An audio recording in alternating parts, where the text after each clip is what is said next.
I think we finally got it, maybe, and that's why I just like started by stalling at the beginning in case I still got it wrong. Hello and welcome to episode 3 overall, 4 overall of Anarchs of New York. Tonight's episode is "Words Are Easy Like the Wind." Again, this has been brought to you by Level Up Dice, that has helped bring the Anarchs of New York Twitter story that I've been running to life here in vibrant color with all these beautiful, amazing people here that are all drawn up so wonderfully. In fact, let's just meet our vampires now. Now, again, the way they are arranged on my screen is slightly different than the way they're arranged on your screen, so I will call them out here. Let's start with the lady in pink, Emily.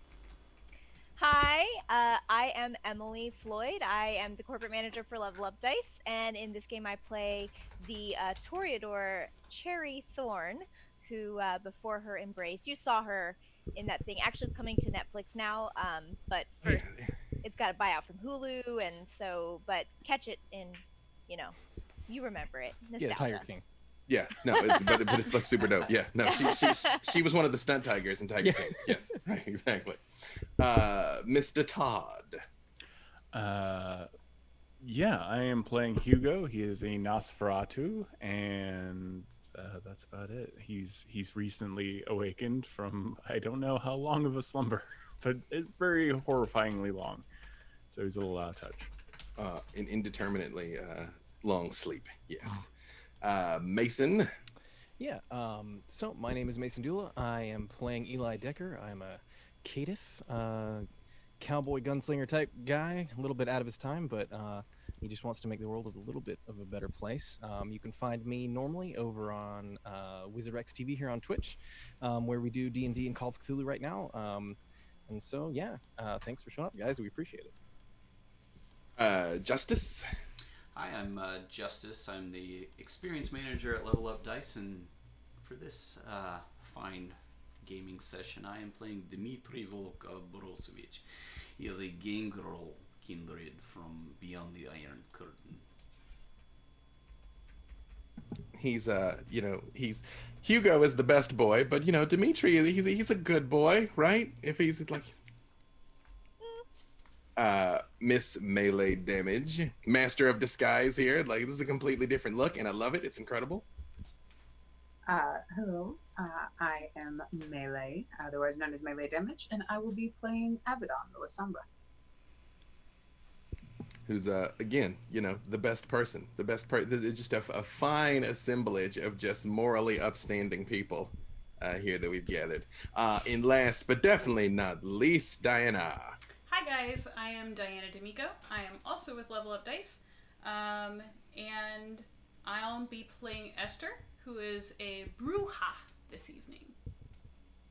And also, I think we have some other announcements, which I think you might be specially qualified to give just here. A couple little things. So, first of all, thank you guys so much for showing up and for watching this. I wasn't exactly sure how it was going to go. But I'm super stoked at how everything's turned out. Thank you, B. Dave and Todd and May and Mason for sort of helping the Level Up crew stumble through this experience. We've enjoyed it so much that even though we originally were only going to be doing 4 segments, we've actually decided to do 8 instead. So there will be 4 more episodes after tonight. We'll be back every Friday at the same time. You can come back and see more of our adventure here. We are also, tonight it looks like we're going to be getting to another Vampire the Masquerade dice giveaway. So if we hit 50 subs throughout the course of the game tonight, I'll go ahead and open up a lottery, and we'll have 3 separate winners for some Vampire the Masquerade dice. I was so enthusiastically lunging for my dice. That right there was what a messy critical's really like, y'all, that I was able to get to my dice, but like knock the camera over in the process. Again, you win at a price. Yes, the clan dice are incredible. Again, I have my beloved clan Ventru dice here, which you gotta do the makeup. You gotta do my lease. Yeah, but see, but I don't want to obscure my moneymaker. See, I don't want to. Fair. Yeah, right. But yes, they are incredible dice. So there you go. What, 50 subs, and it will be a lottery. So if you've yet to sub to twitch.tv/levelupdice, this would be an optimal time to do so. Maybe there's a little something in it for you, you know? And of course, I'm B. Dave Walters. I'm everyone else in the universe. Got a Kickstarter going right now for Electropunk with some custom level up dice swag attached to the project there. So go take a look. It is super dope. Some things that are available only for backers. And with that being said, now let's get on with our vampire story. Last week, through the substantial social connections of Miss Cherry Thorn, you all had gotten the address for the Pillow Party, which is a moving must know someone who knows someone who knows someone rave that shows up on occasion. And you all had gotten a lead that someone you were looking for might be present there. However, as you all were departing the cathedral, where Avedon lays her head every morning, where the vicar who has tasked all of you all with defending this particular piece of turf resides, you all were assaulted by the Second Inquisition outside, by a joint task force of the NYPD and the Second Inquisition that you all easily defeated, maybe too easily defeated, and made your getaway in one of their vans, which you've had the foresight to quickly ditch on your way to the party. Once you got there, you all split up into two groups, one to try the social approach that was Esther, Cherry, and Hugo, and the other that were willing to get their hands a little dirtier, using Dimitri's contacts to get in for the people that had been paid to provide security, where Dimitri and Avedon and Eli went through the back.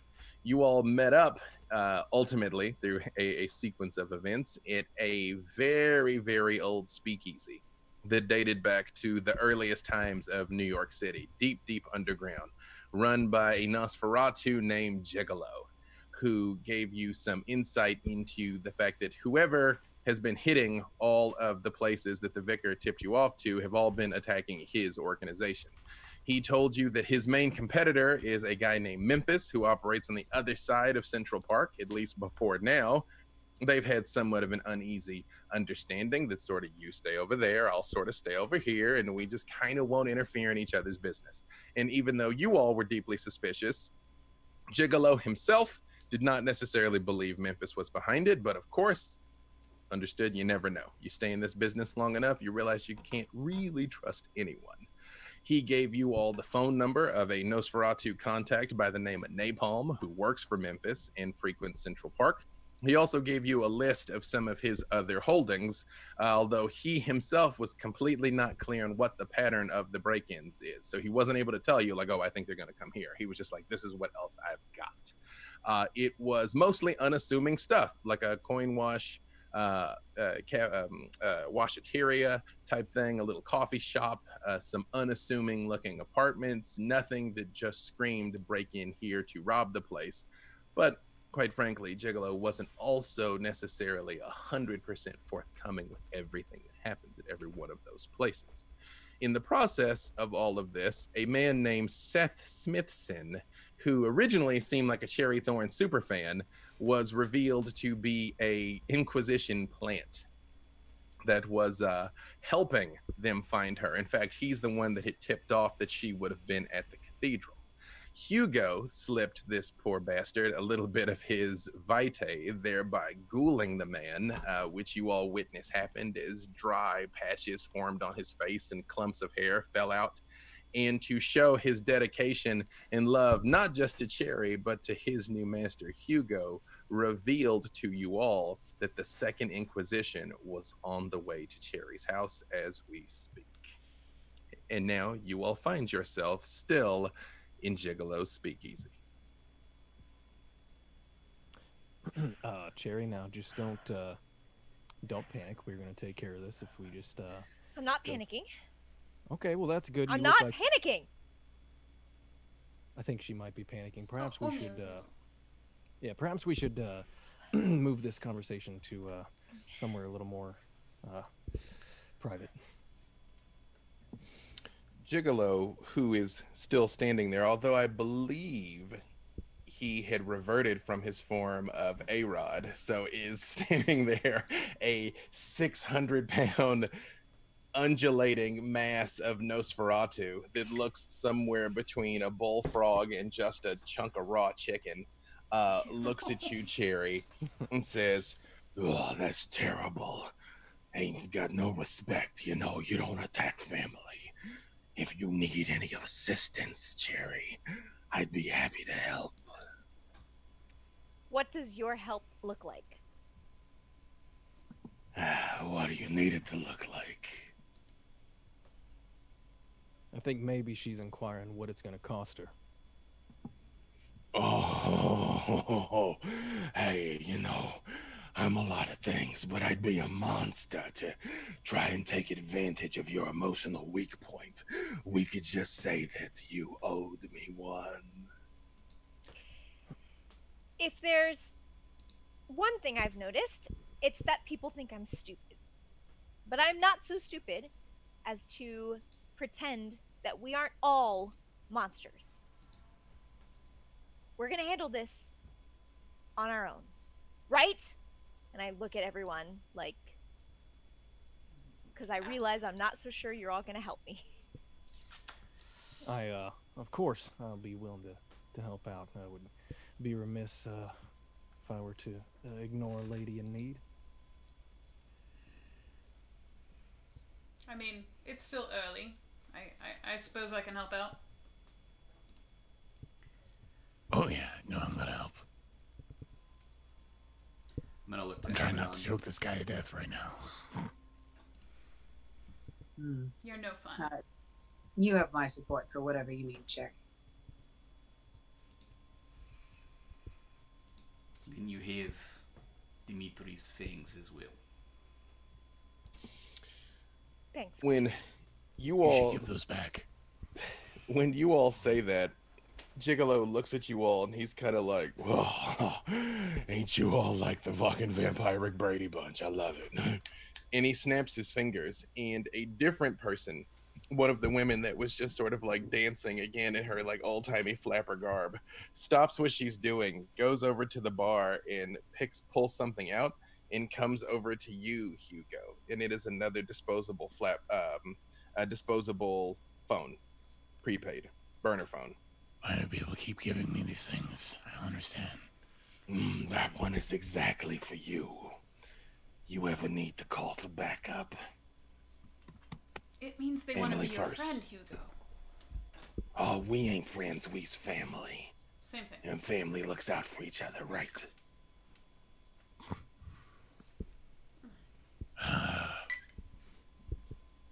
Not my family, but maybe. All right, cousin, all right. Hey, look, Cherry, I meant what I said. So, you go on, get out of here. Do you need a car or something at least? That one's on the house. The car is on the house. He just like, and you see people like drinking and smoking opium and things. They're like, And Eli the bartender reaches over and pulls a little rope, and there's like a velvet curtain type thing next to the bar, and it slides open, and there are several pairs of keys hanging there. Okay. Several pairs? Do they Yes. have any indication of what sort of vehicle they go to? I apologize. His name is not Eli. Your name's Eli. I Okay, think I just wrote his name down. You know what? It's gonna be Elias now. Now his name's Elias. I don't know what I said. I don't know what I said last week. Now it's Elias. The man at the bar? Yes, the barkeep. Doc. Doc. There you go. Well, there you go. Win one for old Dave. Again, past me, source of all my problems. Too real. Yeah. Too real. Personal horror. That's what it is now. Now it's a vampire game, a storytelling game of personal horror. Yes. You were saying something, Eli. I mean, you said he opens a thing. There's a bunch of keys. Like, are they random, or do they have cute little keychains that show like a little miniature vehicle so that we know which kind of vehicle they're to? He walks right over to it, and you see he has let go of the firearm that you all figured out was under the bar. You still never saw what it was, but you can see both of his hands. And he's like, "Oh, what can I do you for? You know, we've got sporty, we've got SUV, we've got tactical, we've got police. What's your pleasure?" So at the end of last episode, I had tried to order a vehicle as well. So I'm gonna let the group decide this because we'll talk about that in a second. Gigolo did turn on the Wi-Fi boost, so your call did go out, so your order did go. So yes, you basically have either the call service you've summoned, or they're offering you guys to have these vehicles on the house. Now, Cherry, I'm not gonna deny you, of course, having your free vehicle here, but and I'm gonna kind of lean into her, even though I know that everybody is listening. But they may not say that you owe them anything, but that doesn't mean they won't come knocking later. Oh, yeah. We're going with your car. All right. Yeah. Well, we appreciate the kindness. We're going to be on our way, and we hope to work with you again soon then, sir. Doc just pulls on the rope, and like the velvet curtain slides back over, and Gigolo says, yeah, of course. I got a lot of respect for your various organizations. And he motions at Dimitri and at Abaddon. He's like I said, you guys help me out, get to the bottom of who's knocking over my places. You'll have my gratitude along with the Vickers. And my gratitude goes further than you might expect. Then he points at Seth Smithson, who is still on the ground, slowly crawling towards your feet, Cherry. Like, please let me help, Cherry. I didn't know. I just love you, Cherry. Maybe we don't cry, right? Because it's hard to. I mean, you can still cry without tongue, so. Yes, sir. I don't know if you can do it without eyes. Okay, good. That's better. Before, like, when he first is crawling to me, I literally lift my foot like I have the impulse to kick him, and then after Hugo talks to him, I just take a step back. I'm gonna make this up to you, Cherry. I'm gonna prove myself to you, Hugo. It's I don't want to hear you say that name again. You're done. And he does just sort of like collapse into a heap, somehow made more miserable now by his patchy face and, plugs of hair missing that are just sort of sitting on the floor. And he kind of idly picks one up and looks at it and puts it down. He goes, what do you want me to do? You're going to follow us around and you're not going to talk. And you're going to do what I tell you. Okay. And he does sort of look at you for a second, Cherry, like he's going to say something. And then he just sort of closes his mouth and just like looks back down.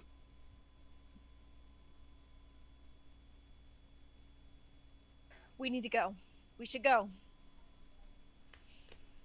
Can we go? Is the car here? What's going on, Eli? I check my delivery service. Is it here? It's en route. Yep. You figure if you head up, you'll get outside about the time the car arrives. Yep, should be here soon. Let's go ahead and pack our things and head out. Again, thank you, sir. We hope to see you again soon. Yeah, again. I like the cut of your jib, buddy. You come back, we'll trade some more stories, right? I hope so. Dimitri, you were gonna say something? Is there a back door to this place? I'd rather not go back through the riot upstairs. You know there's a back door. As Abaddon walks out, she just kind of springs her arms of Aramon and salutes with one of the tentacles and goes, ta-ta, boys. One of the people smoking opium stands up, and Gigolo looks at you, Dimitri, and he says in Russian, anything for the family. And he motions towards a completely different direction than the one you guys came in. Thank you, my friend. This will not be forgotten. And Gigolo just sort of turns and looks at all of you for a second and turns into a perfect like mid-80s Hasselhoff. Like complete with like down to the belly button, shirt open type thing, and just like sits back at the table and grabs a drink. And he's like, good hunting. Do you guys go? Oh yeah, I'm making my way. The person, the opium smoker, kind of like leads you through some of these claustrophobic tunnels. Again, Hugo, as your eyes are sort of like casually scanning around, there's all sorts of marks here that are expressly made for Nosferatu to understand.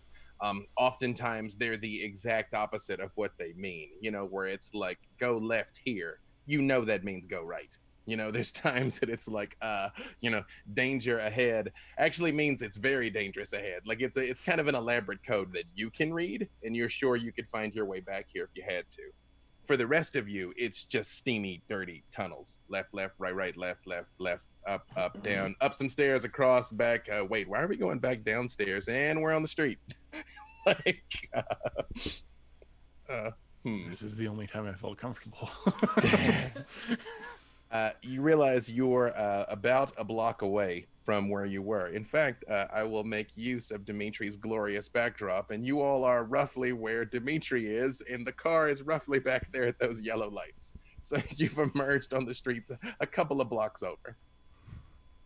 All right. Who's that guy with that laptop?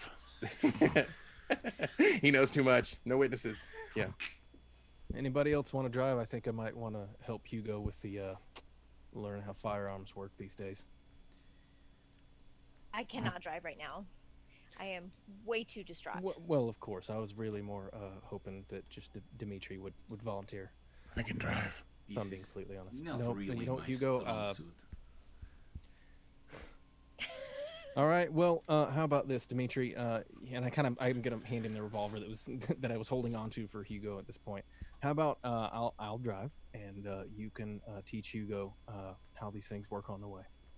This is my specialty. Yes. Okay. All of you, give me your wits and awareness. Nothing could possibly go wrong teaching an Nosferatu in the back of a van how to use a firearm. I believe in all of you. Now I know how my criticals look on my test. How is hunger working right now? So are we just where we were last time? It's just, since this is kind of an unbroken sequence of events, like there's no innate rouse check. It's you just were where you were. That's 3 for Abaddon. 3 for Abaddon. 3 here. 3, 4. Wits and what? Awareness. And remember to replace some of those dice with your hunger dice. Again, I didn't say this at the top of this, especially if you've been watching, you already know. But again, this is the first campaign, the first chronicle of Vampire for most of our players. The only one who had played before now was Leigh Damage, who is our ringer. And although I've run the story, I do not know much about New York. So this is all uncharted territory for all of us. So forgive any and all questions or misstatements here. Although I give, you could make up whatever you wanted. We wouldn't know. Oh, I kind of have, but Emily would. So if you see her brow, furrow, like, that's not a thing. That's why. Yeah, I'll look to her to know to be disappointed. I'm the resident New Yorker, so I'll just make the grumpy New Yorker face. Exactly. But I'm like, it's imagination. Did anybody get more than 4 there, by the way? Okay. Yeah. So I can spend my willpower and re-roll? You can. However, your willpower only comes back when you sleep. Okay. So your willpower expenditures over the past few sessions are still compounding. That is true. Be advised. Yes. So yes, you can, but do understand it is an exhaustible resource. I will do you the favor of being slightly meta and saying this is not a life or death if you don't notice you're about to die type situation. Okay. I'll give you that. I'll take the lifeline then. I'm like, you don't notice the red dot on Hugo's head. Whoa. Good game. Yeah, GG. Thank you all for tuning in. We said we'd do more episodes. We didn't say it'd be more episodes with you guys. Oh. So, okay, bye. Wow. Esther. While everybody's like trying to figure out the car, you see Cherry is like kind of pacing slightly. Can we just get on with it? Dimitri and Eli are discussing who's going to teach Hugo how to use a firearm. Abaddon looks coolly predatory, like always. You hear some familiar voices coming from the direction of the party. Like, yeah, woo, we are up in here. We up in here. Could I kind of just take a couple steps in that direction, and I'm gonna guess it's my friends who I invited. 100%. It is your friends. Honestly, some friends of friends. Even like, people. yeah. Like, yeah. I mean, you know them. But yeah. Your people are definitely at the pillow party now. And you hear the odd, oh my God, who invited these people? Also echoing out in the midst of all of it. You very much hear the like bumping techno, sort of like, and then very different music starts playing right afterwards. What kind of music? Let's see. Well, which crowd did you invite? Did you invite the ska crowd, the punk crowd, the new metal crowd? I invited whoever's gonna come and pay the most for my photos. That's the person I invited. I'm gonna say that they got good taste. Then we're gonna go with some very late '90s Rage Against the Machine. Man, that's the new wave Carney. I'm gonna sort of like yeah. pump a fist and go back to the group. My work here's done. Yeah, no, Esther, it's distinctly better. Yes. Like you have made the party better. Yes. Yes. I would say those of you that got the 3 on the wits and awareness might notice a satisfied grin on Esther's face, but that's about it. Yeah. Other than that, are you guys heading out? What kind of car did you call, Mason? So, I was imagining something that would fit us, obviously, but I don't want a van particularly. Maybe like a Suburban, Mercedes, maybe like a Mercedes G-Class, so that way it's big, but also still kind of a little classy. You can get like an 8-seater. Yeah, okay. Yeah. Right. Yeah, you guys noticed like a 2021 Mercedes SUV rolls up. You know, that is again, which is interesting because he's all like retro and vintage in his clothing, but you know, the call he made wrote like this essentially land-bound spaceship comes rolling up with every possible like bell, whistle, and accoutrement. This is very nice car, my friend. Oh, thank you. It is pretty nice. I think they did a good job. I gave him a random selection. Seems not so bad. As I kind of like go in, I test the door. The keys just like hanging in there. Oh yeah, it's ready for it. In fact, as you all are approaching the car, a man gets out that is dressed very similarly to you, and literally just tips his hat and turns and promptly walks the other way across the street. All right. Yeah, like this never happened. All right, I'm just gonna hop right in then. As I get in, I say, "Thank you, Eli. You must have remembered that I filmed a music video in one of these and you wanted me to be comfortable." That was the exact reason. And I'm gonna close the door and get in. This child, she has no concept. Cherry, where do your parents live? 79th and Central Park West. So we need to go all the way uptown on the west side. For those of you that don't really know a lot about New York City, I myself am one of those people, but I am aware of where she is directing you is an incredibly prestigious area. Like this is one of the most expensive pieces of real estate, honestly, on Earth. Yep. All right. And, do I know how to get there? I would say, but between her being sitting right there, like okay, between technology and someone who lives there, you can, yeah. By now it is approaching midnight, because you all have had a fairly eventful evening. Again, you all came essentially straight to the church, like right when you woke up. And you've had your meeting there, traveled the altercation with the Inquisition, a few moments at the pillow party, and now you're on your way. So it is still early New York time, but definitely getting later. While you all are driving, Seth looks over at you, Avedon, and he's like, hey. Yes, tiny quiet man. Can I ask you a question? Sure.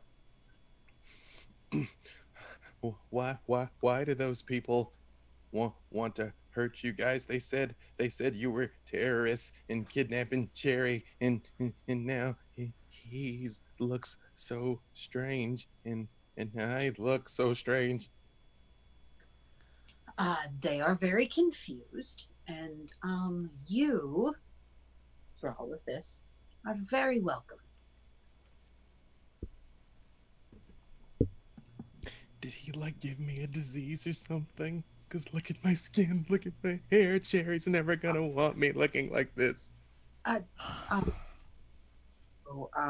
Sweetheart, I've got news for you. I think that ship may have sailed before that happened, but, and hear me out. I'm sure you have other gifts now you can use to impress her. He sort of looks around for a second, and he's like, she has to know that I'm her biggest fan. You know, everybody thought Beach Blanket Bingo 6 was the wrong move, but no, she should have gotten a Tony for that one. Her performance was I snap his neck. Do you really kill your ghoul? Thank you for that. I told him to say that name again, and he did twice. Dead dude in the boot. What don't you want to hear, Hugo? He keeps on saying our name. He's a stalker. Now, Hugo, while I do agree that was he was annoying and clearly had some issues there, and I know you've been out of it for a long time, but we do now have a dead man in the back of our vehicle. I can fix that, and Abaddon will pick him up and drain as much as she can out of him, and then yeet him out the window.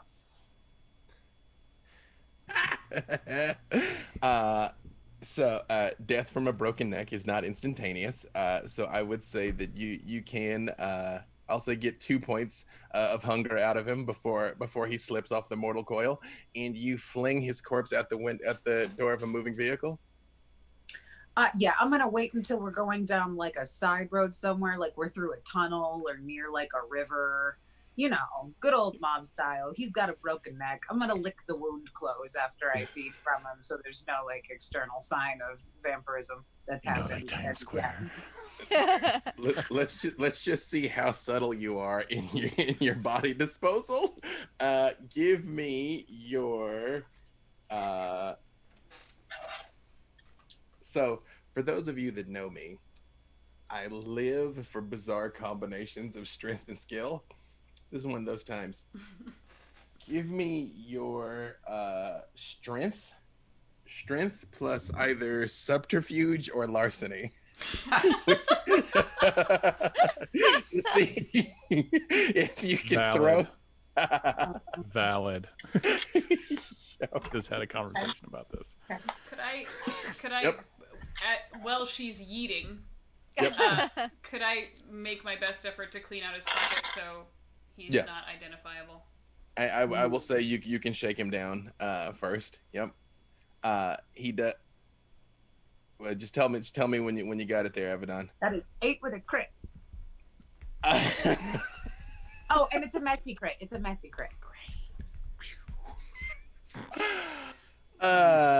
Yes, you definitely get his everything out of him. Anything that is like clearly easily identifiable, you take off of his person.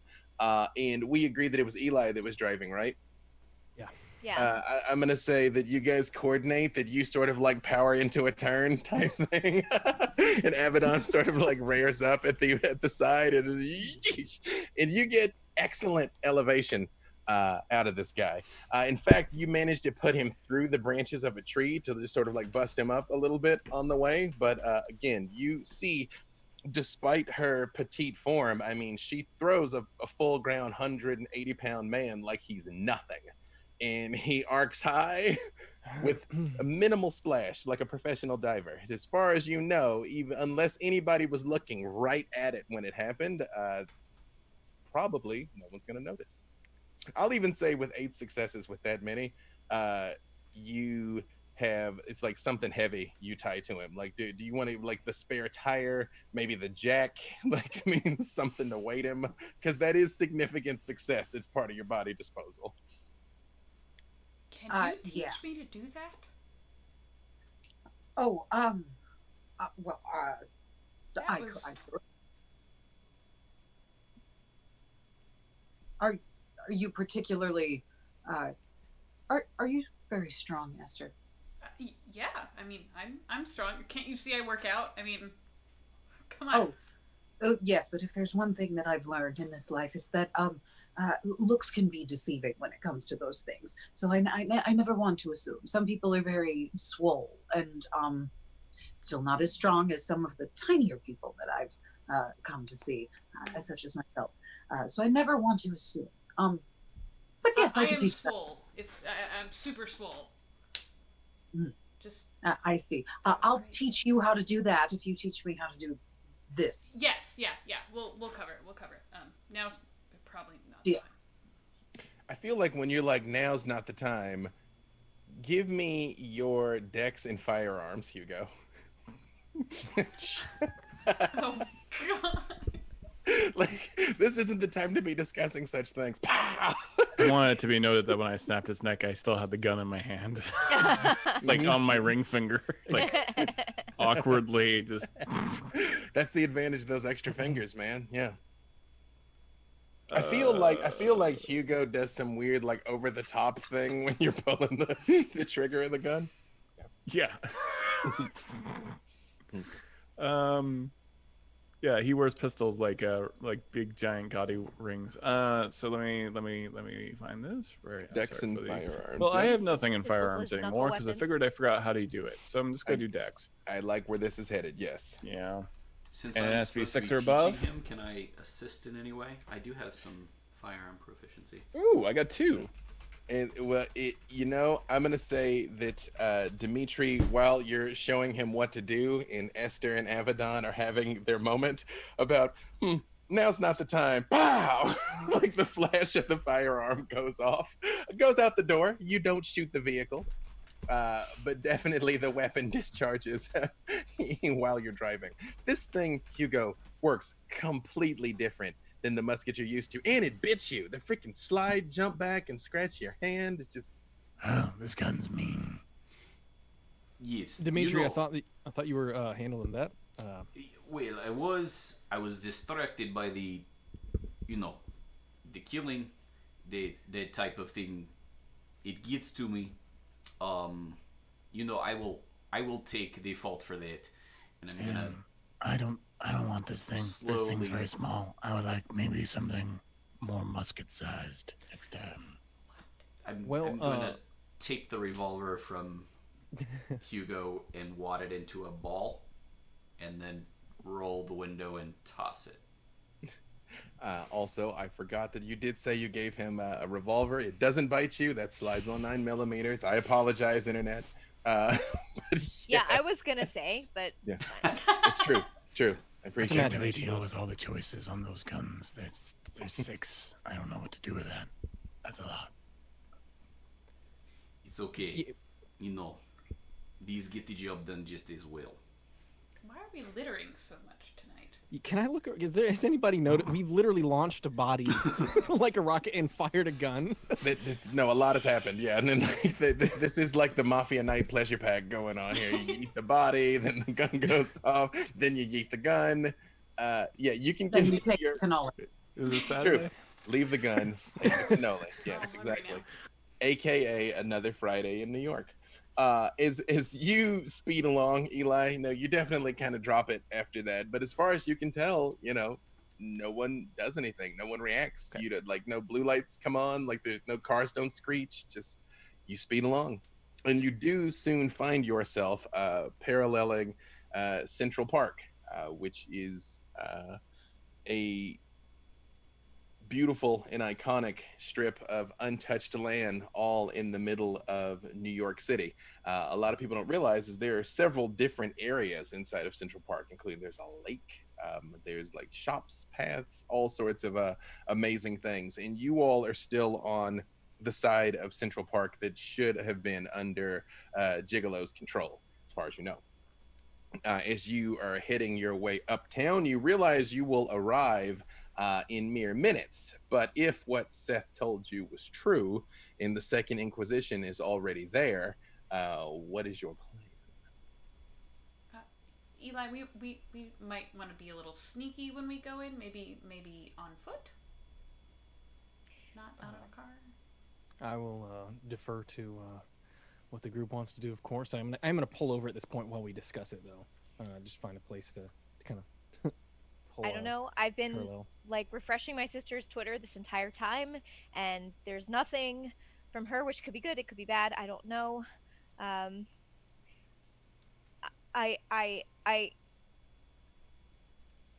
Perhaps don't you know. could. Or how close are we? Like, can you see your house from here? Where, like? Yeah, it's right there. Just 3 blocks down on the corner. What does Alright. your house look like, Cherry?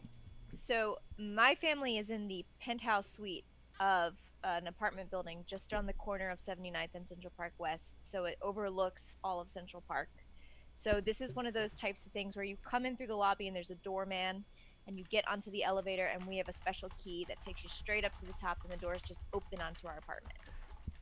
Knowing that we can see it from here, can we look and make sure that nobody's like, we don't have, like, now that we're in a visible place, make sure I don't see red dots showing up on our Nosferatu? And Well, also, Abaddon would like to activate Eyes of Oblivion to have a look around. all right, you can all give me your wits and awareness.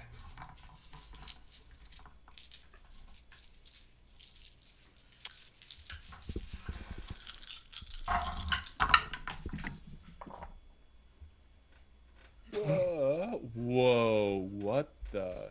I like where this is headed. That's the reaction that I live for. That is 4 from Dimitri. Okay. 4 from Esther. 6 for crit or no crit there. One of those was a crit. Okay. I just rolled 4 9s. All I right. have So that, 4. well, all right, it's 4 successes though. No, you're appropriately motivated. Yeah, I've never seen that. Also, Yes, Abaddon. also 4. Okay. As you all are looking, again, the coast is clear, although this is a very alien landscape to most of you, all for different reasons. Again, this is a very lavish upper crust area of town that Eli and Esther definitely don't frequent. Abaddon probably doesn't. I'll leave it up to you if your business has brought you up here. Same with you. Eli, some of the bosses may or may not live in accoutrement like this, but for the most part, this is not your normal stomping grounds. And believe it or not, for you, Hugo, some of this is strangely familiar because even though there is definitely new multi-billion-dollar construction around here, it is dotted by museums and also churches and older structures, some of which have been here since the 1800s. So there actually are tiny little snippets of the world you remember dotted in between these neo-futuristic towers that stretch almost as high as you can see.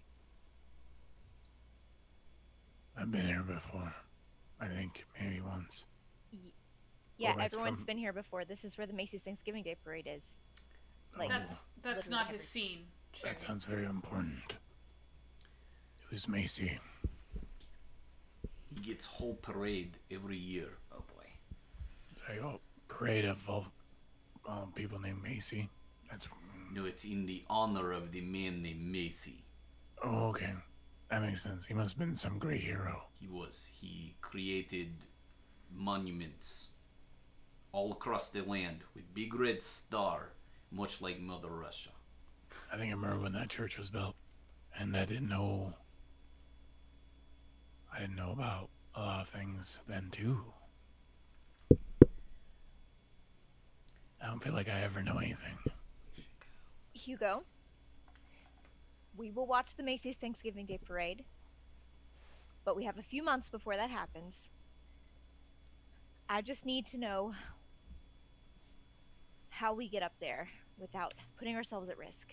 Cherry, as you're looking, again, to the rest of you, this all seems to be in order. But as you look, Cherry, especially with those 6 successes, that's not your doorman. And at the building across the street, there's 2 doormen. There's usually only 1. Now there's 2, and those aren't the regular guys either. They're wearing the outfit. They're still, you know, hailing cabs, moving luggage, doing everything. But like, you're like, I don't know those dudes. Yeah, okay, something is wrong. That's not Jonas. I'm not freaking out, but I'm very close to it. How Perhaps tall is the building? That's what I was about to ask.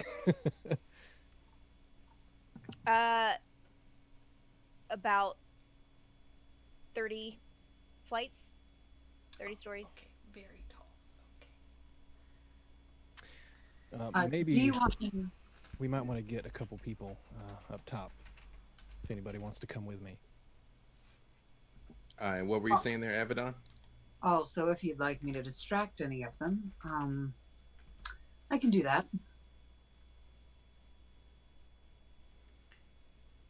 Is there a fire escape or anything that's visible from where we're at?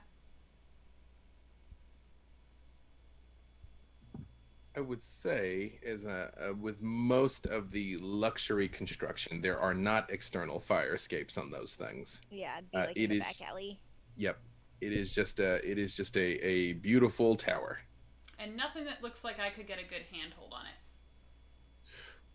If you were trying to scale it, yes, probably.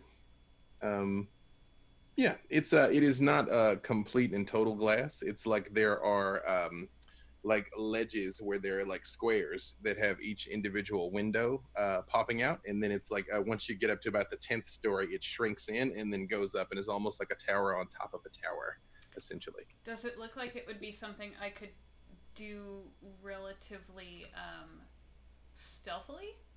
Or am I going to be like slapping people's dining room windows? You definitely would be slapping windows. One of the joys of modern technology is I can just send you all a picture of what I intend there, even though I can't turn my laptop around and just show it to you. There you go. I've sent you all a picture of the building. So yes, it would, you could probably climb it, but there is definitely a chance at literally every single window someone might notice. Cherry, you say these are not your doormen. Is this correct? Correct. Yes. Yes. They are not the right guys. Eli, tactically, what do you think? Do we go in the front door? Neutralize the assist? Oh. I don't suppose any of you can tell how many are actually in there, can you? Well, there's one right there. Again, I would, if possible, I mean, Cherry, there is no other entrance that's going to be connected that maybe most people wouldn't know about, is there? Like a garage entrance or Yeah, there's the servant. freight entrance. Like where the maid comes in, but Well then, perhaps we take a look there first, just before we go storming in the front gate then. I'm still a bit curious as to why all of a sudden there's more security agents outside your house that you're not aware of. If you all would like to sneak, that's fine, but I still might just go straight through the front and see if I can't seduce a little information out of their brains. I can be very seductive too. I can go in the front. Oh, I have to see this. This is not my forte. I believe I'm with Eli. I think I take the servant entrance. Back door again. What do you mean by these? Dimitri's secret back door. Yep. I do not. Eli, are they playing trick on me? I do Yeah, not don't like to worry have about it. trick played on me. Let's go. I'm going to try and pull him along. If anybody else wants to come, let's go. So to be clear, Eli and Dimitri are going on foot down into the parking deck where they can get to the sort of the freight elevator, the servants' entrance. Avedon, Esther, Hugo, and presumably Cherry. Although Cherry, are you going through the front? I'm going through the front. Okay. So again, to be clear, there is one man on your door that you don't know. In the building across the street, 2 men you do not know. Correct. Over there. Okay. And I would just before I leave and do something dumb, we do know at least the number looking. We know where which place is actually hers. Before we go off yeah, and we're like, the shit, penthouse. where are we? Yeah, Mhm. yeah. I will say that just for the sake of ease, there is an elevator access code that Cherry Okay. can turn over to you, so you don't get to the elevator and are stuck. Um, yeah, definitely. All right, so presumably you wait a few moments to like let them get ahead, and then as you all approach the front door, the doorman turns and looks at all of you and says, "Oh, hello. How are you all this evening?" Hi. We're just coming here to meet up with a friend of ours. Apparently you're new since you don't recognize us. Oh yes, first day on the job. I apologize. My name is Smitty. What's your name? And he extends a hand to you. Susan. There's some reason why all of a sudden at my friend's gorgeous building there's all of this security. Is there something we should know about? Something going on in New York? Oh, is the president in town? Oh, whew, that is quite a grip, ma'am. Which one of you lives here? I live here, and I very much want to know what you have done with the normal doorman. Jonas? Oh, no, we haven't done anything to him. He, believe it or not, this is crazy. He won the lottery. Quick pick over at the bodega. 10 grand. Just like that. Lucky bastards on a vacation in Hawaii.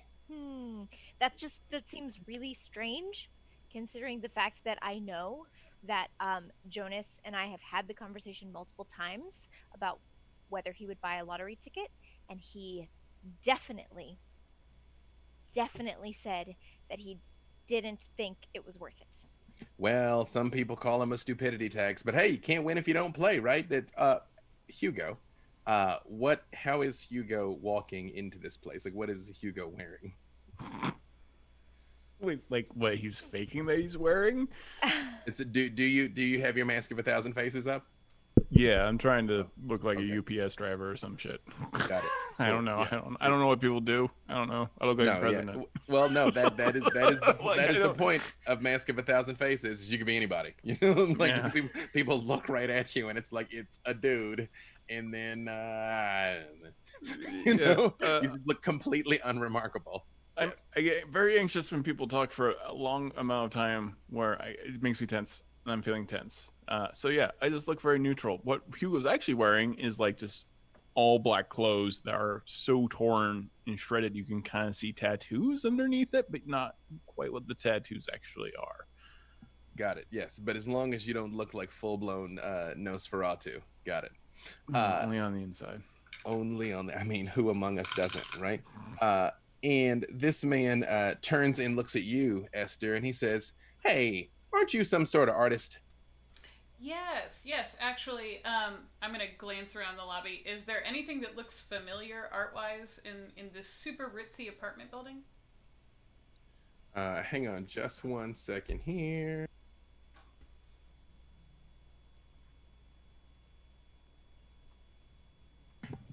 Yes, I mean down here it is.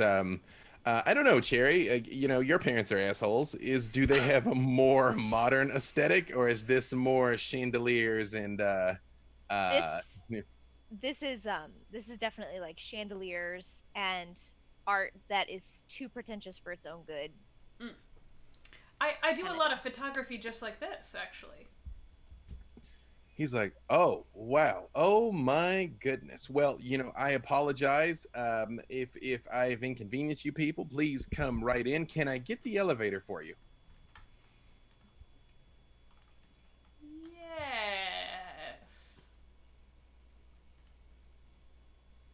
Yes. He turns and he starts walking inside the place. He walks over to the elevator and he pushes the button, and then he just turns around and stands there smiling at you. As we walk to the elevator, I just look at him and I say, "Oh, so just quick question. When Jonas won the lottery, did he pay off his daughter's tuition?" You know, I don't know. That seems like that definitely would have been the better thing to do, but I'm not sure if he did or not. I just look at Avedon and I'm like, yeah, Jonas did not have any kids. Has the elevator come down yet? Avedon, give me your wits and awareness in particular. I'm going to burn a willpower.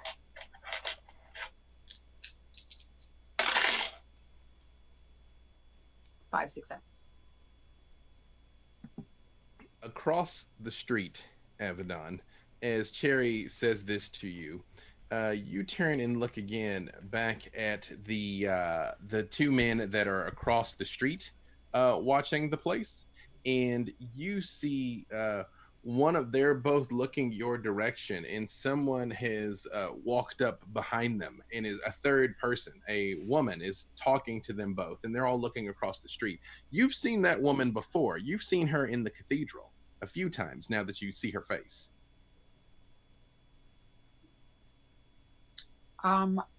I will. Who's closest to me? I assume Cherry's closest to me since she just leaned in and said, kind of gave me the eyes about that.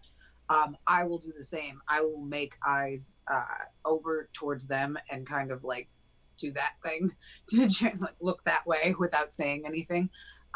But my question still stands: has the elevator arrived yet? It has not. Hang on, May. I'm actually going to ask you a quick question here. This is relevant to what's going to happen next. Secrets. So guys, Level Up Dice is a fantastic provider. That is true. Tell me more, Mason. Purveyor of all sorts of gaming fine. peripherals. Exactly. Take your game to the next level with Level Up Dice. Take Sorry, your game to the next level. Oh man. Just I needed one particular detail about something from her. Yep. Yeah, if the elevator hasn't arrived yet, then after Avedon makes the look over their eyes at Cherry, she's gonna try and sneak away from the group if there's no elevator yet, and head across the street to these people and see what the hell their problem is. As you see that Avedon looks and sort of kind of like slips that direction, and you guys are like, hey, where are you? The elevator opens and you see your sister standing there, Cherry, with a man you do not recognize standing right behind her. And he says, please, why don't you have a step on in, Miss Thorne? You and all your friends. Let's go have a little talk. And that is actually a good place for us to take an early break, because I had a thing come up that I need to deal with real quickly. So let's do our quick 10. It's a little earlier than usual, I know, but you can still hydrate, use El Baño, and we will come back for, again, silky smooth, uneventful conversation with some hardworking, diligent civil servants, and What it's could going to go be wrong? fine. No, it's going to be all good. It's going to be all good. All right, so we'll be back in 10. Yeah. Just do the right thing. You guys, Go don't ahead, embarrass me, please. okay? Do not embarrass me, okay? All right. I mean, please understand that I'm an Have we gone? ass, Are we I'm live yet? joking. Have we gone live yet? We're live. I'm like, before the internet can hear us, you guys do not embarrass me on here, okay? All right. We'll do our best. We're late. following the script. Oh, hey. Oh, hello. Hey. Ha-ha. Oh, I didn't see you there. Yeah, like every one-man show. Although, Diana, let us repeat the announcements and the giveaway and everything, because we might have people join us that don't know what we're doing. So, for those of you who are just now joining us in chat, thank you so much for showing up, first of all. We have had a lot of fun doing this 4-part series that we've been working so hard on. And we're having so much fun that we've actually decided we're going to extend it. And we're going to be doing 4 more episodes of Anarchs of New York. So, we'll be back here next Friday evening to provide more vampy goodness and Hugo hijinks. Also... We do have a giveaway tonight. So we've already hit our sub goal. Thank you guys so much for that. So we'll be giving away we'll be giving away Vampire the Masquerade dice to at least 3 people. However, I have decided that, if we hit it again, why not just make it 7? Because why wouldn't we? So yeah, go ahead and follow and subscribe. We're gonna be doing a lot more fun gaming type stuff. So yeah. And I understand we got raided by that bronze girl. So shout out to a homie. Hello. Thank you for joining us. Thank you for all of her fans that have joined us. You might be accustomed to seeing Todd and I at odds. Now we're at odds for completely different reasons. He's at odds with the world. Is it because I'm your god? I mean, used to be, then you ran out of power. So I'm going to show you how to pace it. I'm going to show you how to pace it so you can just maintain. Sorry, for those of you that don't know, in the other show, he was my warlock god and he ran out of power. And now my character's very lippy with him because he needs my help. Super lippy? Little lippy. It's true. Little lippy. It's fine. Yeah. So, that being said, oh no, go ahead, please. No. It's I can't wait for the movie to come out. It's like a crappy buddy cop film. Like it's really weird. Yeah, but it's like a buddy cop rom-com. There's tension. Yeah. Will they? Won't they? Exactly. They will. Will they touch bald heads? Will they not? That's it. It's a lot of streamlined heads there. There's a market for it. I've been on the internet. There's an audience. Here for everything. Yeah. Yeah. I know what it's like. And full circle. Also, how'd you know that was the name of the show? You all might have noticed that Leigh Damage has not joined us. She's dealing with a migraine. She may or may not jump back in, but that is cool. She is resting. There is literally no pressure. She wanted to come through for you guys. We had to convince her to take a break. So she might come back. She might not. If not, she'll definitely be here next week. So feel better, May, and hopefully we'll see you. And if not, we'll see you next time. Now, that being said, you all were just approached by someone in the elevator of the high-rise that clearly had Cherry's young sister there, insisting that you all step inside. But meanwhile, down in the parking deck, Eli and Dimitri are making their way in. This parking deck, as you guys descend, it will say Cherry told you the code to get through the door. There are cameras everywhere, but you don't see any live security like walking around or patrolling. The cars are an interesting mix of ultra high-end luxury cars, Bentleys, Rolls Royces, Ferraris, and Lamborghinis, and also the vehicles that clearly are driven by the help. Accords, Tauruses, just completely unremarkable beater vehicles, somewhat just like dotted in and out. And despite the fact that this is a sprawling palatial building, the parking deck is actually not that big because not so many people own cars. And so as you are making your way down, what is it that you two intend to do? Well, can we see the elevator from where we are here, right here? I would say as you are making your way down, both of you give me your wits and awareness. I finally have the number memorized for this one. It is the perception check of this game. It probably is the number one roll. It's definitely the number one roll when I run it. Let's see. Is that one a critical one here? No, that's very good. So 5. Only 2. 5 success. 2 for Dimitri, 5 for Eli. You all, as you are approaching, Cherry basically described to you where the help entrance was, and it is there, as stated. But you all see a man standing there who is wearing a black windbreaker and black jeans, and he is smoking a cigarette, just sort of standing there, trying to look natural. You, Eli, with your 5 successes, clock the fact that he definitely has one of those earpieces in. That was the same that was recovered from the events at the church. All right. Has he noticed us yet?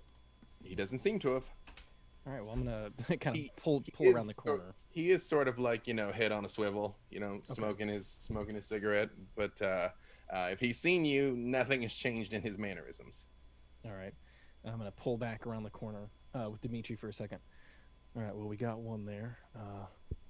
That's where we need to go. How do you want to handle it? Do you want to go the sneaky route, or you want to do the I don't know how you say here, the drunk man and the baby?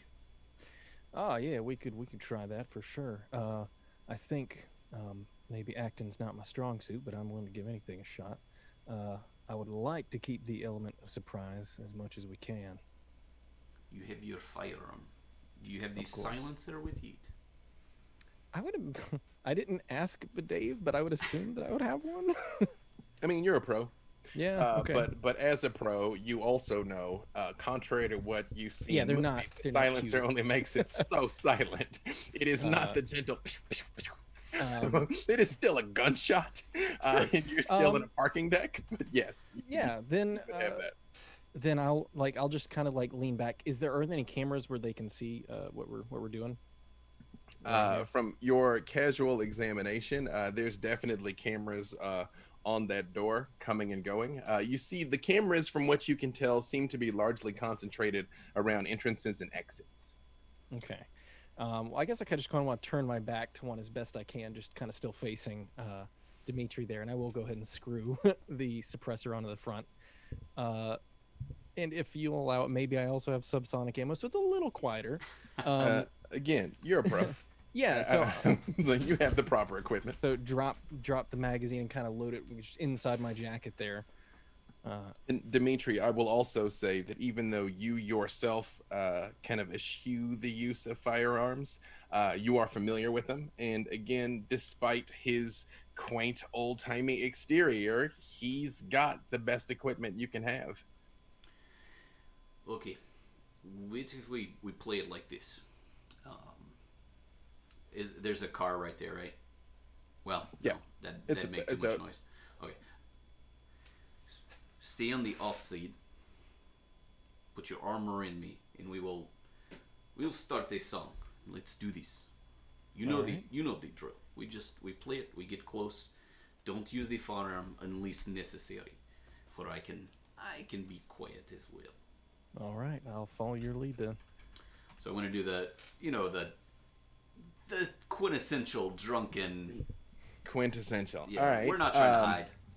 Got it. No, your hide out in the open is a tactic I know a thing or two about. All right, give me your. I said what I said. Either give me.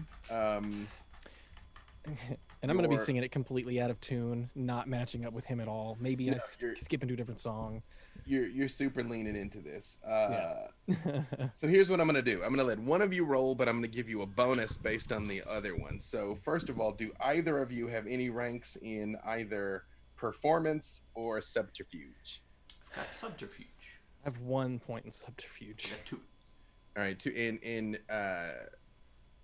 so I will say you roll manipulation and subterfuge, Dimitri, but take 2 extra dice from Eli's assisting you with his heartfelt rendition of how dry I am as you guys are stumbling through the parking deck here. With a loud comedic hit. Mm-hmm. That's 6 successes. Crit or no crit? No crits. No, you did. Eli, again, Dimitri's a pretty straight-laced dude here, but when he completely goes into the like it's like he's a different person. And as you guys come over, like the dude does very quickly turn his head towards you, but as you all are putting on this dramatic display, he actually kind of looks away, sort of like, "Ooh, that's embarrassing," type thing, you know? Like. So as you all are approaching, he does kind of step away a little bit and look away a little bit. He is between us and the elevator. Is this correct? So he is like standing at the entrance to the elevator. So you would have to get past him to get to the elevator. And there are cameras on this? There are.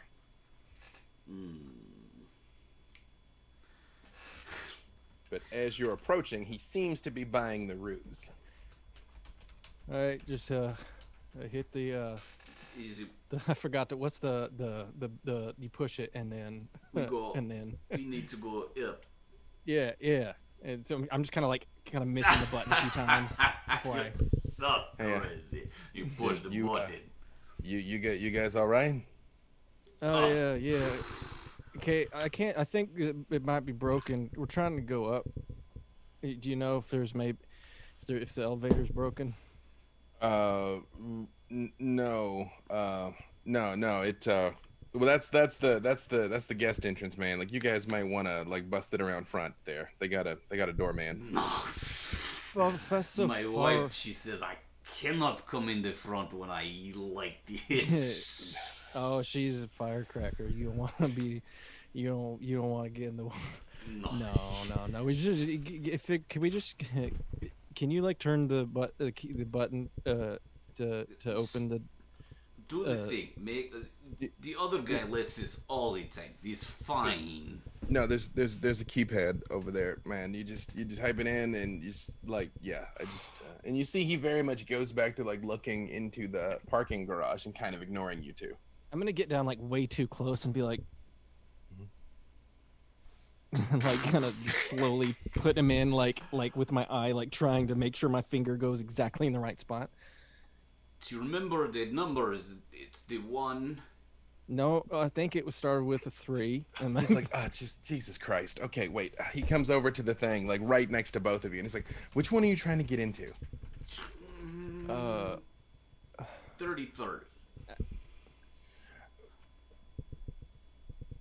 The Thorn residence. What level? What level is? Or do we know what floor they're on? Did you say it's the penthouse? Did we actually say, Cherry? 30th, right? Yeah. Oh, then 30th. I want to go like the level below that, or several levels. Maybe let's say 25.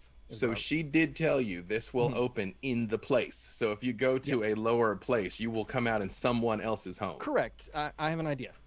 I'm ready. Good. All right. So you're like 25. Okay. Yeah. He's like, all right. All right. Hey, fella. Hey. Yeah. Just type in the code. Oh yeah. Use my thumb. The thumbprint. They work at place. Oh yeah, here just put. No, they're not thumbprints. Just okay. Give me the code. Just tell me the code. Okay, I mean, I'll relate it to him, I suppose, And as best I can. Do you attempt to tell it accurately? I Okay. I will attempt to, I suppose. All right. Well, because you're not really drunk, so you can tell him if you want. I'll probably backtrack a couple times. Oh, I mean 6. It's like a 9, but upside down. Hold on, just some drunk dudes. He does very much touch his ear, and he's like, no, just some drunk guys. I'm getting rid of them. Okay, fine, And you do. Boom. Okay. The elevator opens. He's like, come on, get out of here. Go.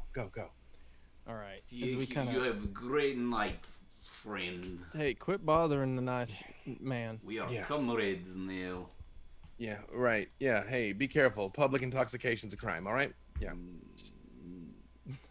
All right. Are there? I assume there are cameras in here now. Yeah, there would be. It would be a safe assumption there's elevator cameras. I want to kind of gently slump underneath it, so it would be kind of hopefully just out of sight of where I'm currently. Kind of crash heavy into the wall there. Uh-huh. Yep. Okay. So again, if they're on the 30th floor, what floor are you heading for? So I do legitimately want to go a few floors lower. I'll tell you my plan, and you can make me roll whatever. But the plan currently, I do want it to stop a few floors down, so they don't expect we're coming. And then I want to pop out the top through like the access hatch or whatever. I want to take the camera out before that happens, but I would like to basically climb the rest of the way. Okay, that would be the dex and firearms to try and shoot out the camera, and dex and athletics to get up through the escape. All right. Well, sorry, what? Yeah. I was gonna soaring leap out the top. I assume. Oh, that would count. He's an animal. I assume he'll do something. I don't know what. This is residential construction, so I mean it is well made, but it's like by no means military grade. So it would not be difficult to do. Okay. 1, 2. I got 3 successes. Yeah, I mean it's a stationary target, and you're point blank. 3's enough to shoot it out. Okay. All right. Yep. Although you are aware, anyone that would be monitoring the cameras is aware that like one just went out, and then soaring leap up to the roof. Yeah, I would think so. I'm just gonna quickly I'd rather be fast at this point. So yeah, no. Up to the again, this is not a cage or anything. Like it is not designed to keep you in. So Dimitri, you see he bang and then sort of looks and just boom knocks the roof open and flies through it. I would have suggested a different course of action, but okay, I follow your lead. And as you look out, there is an elevator shaft with a ladder that you could start climbing up. as you guys are climbing up, actually, no, the way this is set up, you would be in a completely different elevator shaft. Hugo, Esther, and Cherry, you all step inside the elevator, and you see this rather severe looking woman has a hand on your sister's shoulder, and you can't see her other hand, and she just sort of pulls her into it a little bit, and she's looking at you with wide eyes, but your sister's not crying or anything. She's like just stone-faced looking at you. I step to her and take my sister's face in my hands. What the fuck, Cherry? What happened? Is Dad all right? And the woman behind says, we'll talk about all of that as soon as we get inside. Just everybody's gonna be calm and nothing terrible's gonna happen, is it? And you hear your sister like grunt slightly. Oh, well, that's comforting. Nothing terrible's gonna happen. Right? Yeah. Can you just let her go? I'm sorry, Miss Thorne. I think we're past that point, don't you? I don't know what you're talking about. Are you all going to get on the elevator? I'm already in it. I'm sorry. Is this the package for? Is this Suite 303? Is this the elevator to go to Suite 303? Is this where I'm supposed to be going? She looks right at you, but has the blank lack of recognition that you're quite accustomed to, and she's like, no, you might want to catch the next one, man. Are you sure? This seems like the lift I should be taking. There's plenty of room. Come on in. Yes, please. Yeah. And she very much moves towards the corner and pulls your. What's your sister's name, Cherry?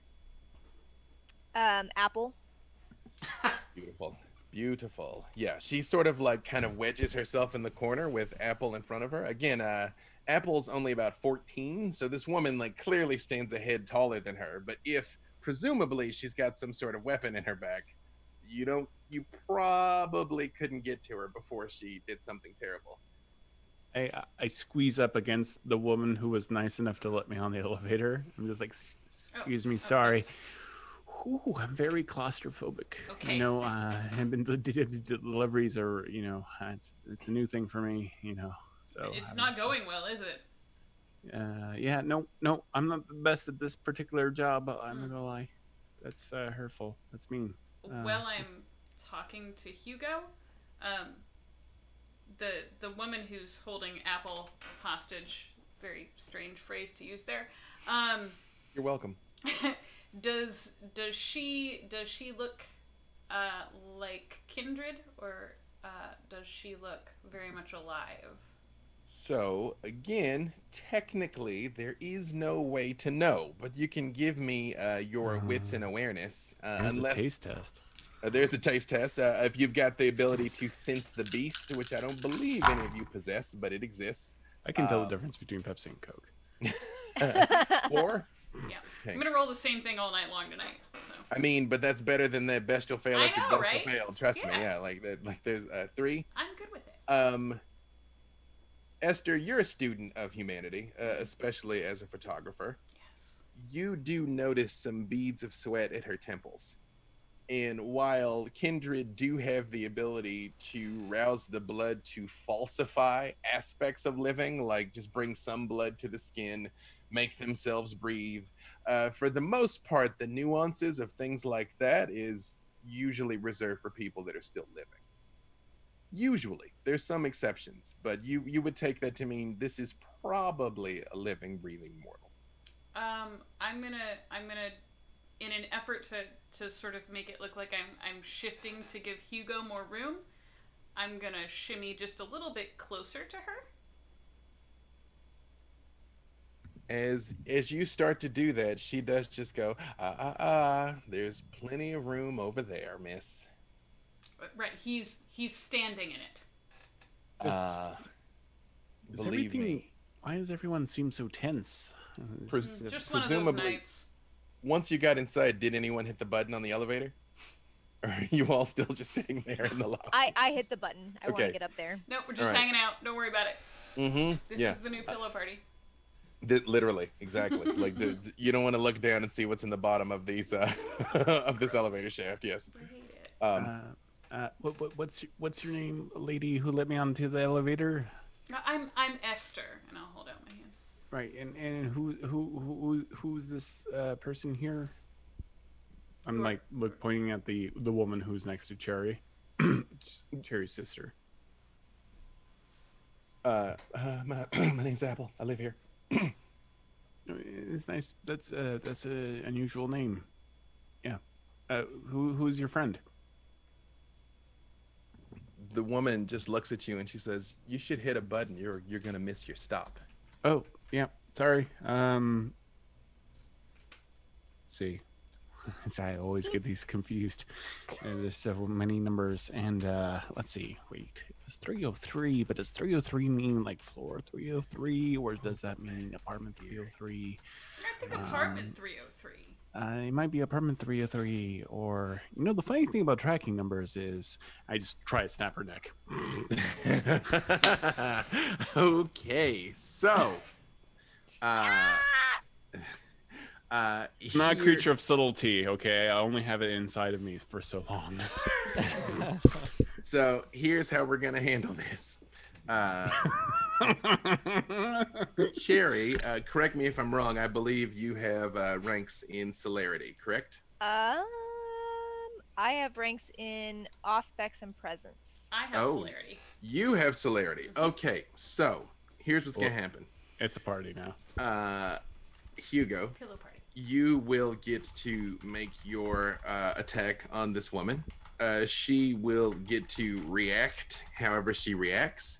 But Esther, being supernaturally fast, Esther, whatever you do will happen before both of them. You very much see Hugo being like, I don't know if but to you, the world's in slow motion. Esther, he's like, and you see her very much tense up. What does Esther do? I would sort of like to dive for what I'm assuming is her gun hand and body check her into the corner of the elevator. All right, so give me your strength and brawl, Esther, because you being supernaturally fast will arrive even before Hugo. It's like that scene in Spider-Man when Flash threw the punch and he stepped out of the way and looked at the fist and looked at Flash and looked at the fist. I'll bet you can guess what I rolled. I'm friends with that guy. I know that guy too. It's weird. Yeah. It's Joe Manganiello, kids. If you didn't know, Joe Manganiello was Flash. Yeah. Everyone. Archon and Averin. It's the buddy cop film you didn't know you needed. That's true. That is true. Wait, so then does it turn into like 3 men and a little lady when it's like freely with the two of them? Like it's not wrong. No, but I'm for it. This is the content the internet signed up for. Yes. Yeah. How many successes there, Esther? 4. Okay. Still 4. I mean, but again, it's a good number. Yeah, I'm not gonna complain. All right. Actually, Esther, as you see Hugo turn and lunge her direction, you do very much hear click, click, and see her hand tensing up on a gun to very much shoot Apple in the back. Mm-hmm. But you are able to get there with enough successes that you push her into the wall and discharge the firearm into the floor. So to you, who's standing there, Cherry, all of this is just like instantaneous, like boom, and your sister screams and hits the floor, covering her head. Give me so you very much have your hands basically on her weapon now, Esther, driving her into the wall of the elevator. And Hugo, make your strength and brawl.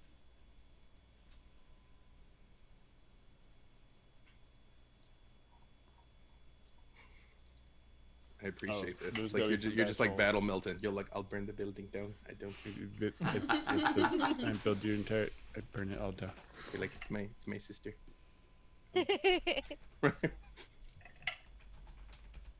Sorry. I'll do that again. I rolled too many. All right. I got 5 successes. So she rolled terribly on both things. So as you start moving, and I have portent. Sorry. Exactly. You're like, you foreseeing this moment. She rolls a 1. I mean, I have potence. It's wrong game. This is wrong like game. Portent. Yeah. In a way, you definitely see what's going to happen. she absolutely, Esther, you're the only one that is 100% clear on the fact that she had every intention of killing Cherry. But you drove her to the side. Her weapon discharges. Hugo's all over her, and with a loud snap, she collapses to the floor. And hey, wait a second. I have it on good authority. You're not dead yet, so I guess you made a lot of bad choices up to now, huh? I guess we're going up. I'm just gonna toss the gun over my shoulder. Apple very much just sits in the corner, shaking Cherry.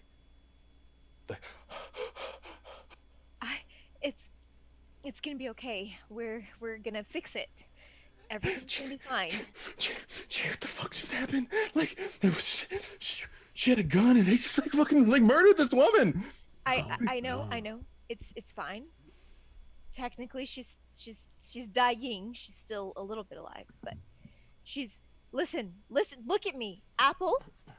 She's not used to this, is she? No, Apple. I'm really trying hard not to freak out, so I really need you not to freak out. Is Dad okay? Okay, they came in and they put us all in different rooms, okay? They came in and they started like flashing warrants and shit, okay? And they said that like you were some kind of like fucking terrorist, and like they started like searching everything, Cherry. And then when they saw that you were down in the lobby, like they grabbed me and she put like a fucking gun in my back. The fuck? And she does stand up and kicks the woman. Like, put the gun in my back. I hope you can still fucking feel this. Apple, listen, I want to tell you to get out of here, but I honestly think that you are safest with us. But you see the people in this elevator, besides her, stick with one of us, okay? Do not get far away from our sides. Why don't we just put her in a different apartment for the time being? Yeah, don't Do you honestly think any of these apartments are safe right now? Dead lady. She reaches down and she picks up the gun and like looks at it and is like, can I keep this? See, she's got it. She's fine. Apple, you are 14. You do not get to have a gun. But there's like people breaking into the house and threatening to shoot me and stuff, okay? I don't have a super powered fucking UPS, dude. What? It's good service. I mean, can I would love to burst into song and sing her favorite of my ballads from my second album. Oh God. To force her to calm down. Oh no, not the second album. Can I try and snap Cherry's neck? I'm like off in the distance in the underworld. Seth is like, I love this second album. It's way overrated. She's doing third this on album. her phone? Yeah. I'm gonna smash it. I mean, you know the beat, Cherry. Let me ask you this: are you using all or any of your supernatural powers, or are you just attempting to do what you know calms your sister? Well, so not really clear on how the skill checks would work in here. I know that I am have the special talent in performance ballads, and also very skilled at manipulation. So just kind of trying to combine those. A wild Avedon has appeared. Yes. Hello. Welcome back. Oh, sorry. Is that the amazing Leigh? Oh my God. The Leigh Damage? Yeah, exactly. She's using her ranks and fortitude to power through, which we appreciate. But again, if for some reason the headache comes back and you need to bow out again, zone of safety. Go We chill, appreciate no you. We appreciate you. But how many did she kill? So, Cherry, you have ranks and presence. You have the ability known as awe, right? Mm-hmm. So, awe makes you supernaturally appealing. So that means as you activate this to captivate your sister, Esther and Hugo, you are aware of this. You feel these glowing waves of warmth coming off of Cherry, which again, your sister as a mortal is defenseless against and very much looks right at you. So you will be able to add your presence dice to this roll. Do you have the looks merit? I think you do, but I don't recall exactly. I do.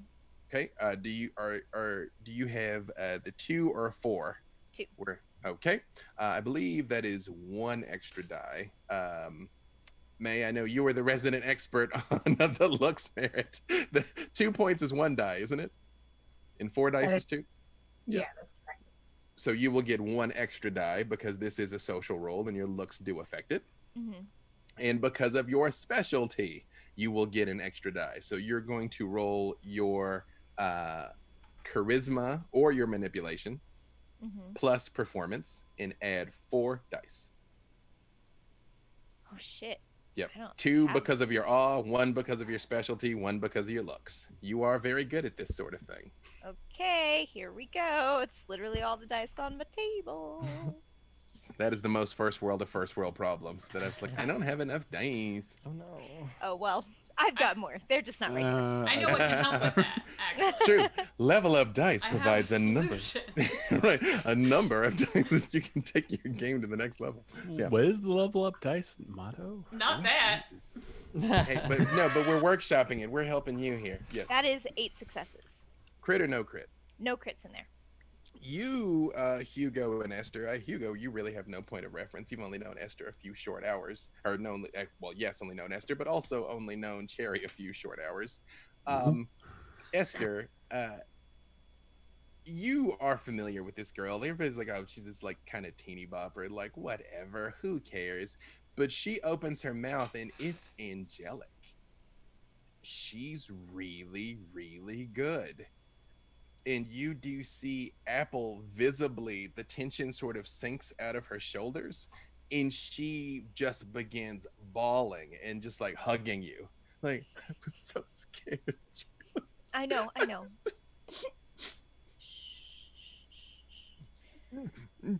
And she is just like squeezing you as tight as you really can't remember the last time she hugged you like this, honestly. I am like on the floor of the elevator with her in my arms and wiping away tears and trying hard to like keep it together for her.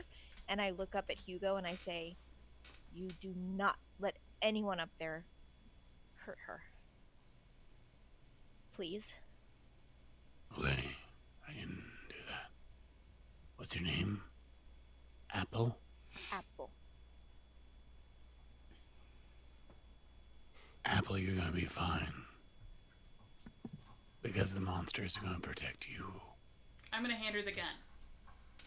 She is just shoulder heaving, sobbing, and very much takes it there. Meanwhile, across the street, as ever you, Avedon, barely notice that they step into the elevator because you sort of like look like the heck and go. It takes a moment to kind of make your way across traffic, but you notice as you approach the 3 of them, one of the doormen on the other side of the street sort of peels off and moves back towards the door. And the other 2 just kind of stand there as you approach. There is a man, and the woman is who you recognize from the cathedral. I walk up to the woman. I say, "You look familiar." Oh, I just have that sort of face. Yeah. See, usually when, believe me when I say that sounds more suspicious than you would think it would. I know you're trying to like make that not suspicious, but that's more suspicious. I see. Here's the thing. You come around the cathedral a lot, right? I have visited a number of houses of worship in the area. Yeah. Can I speak to you privately for a moment?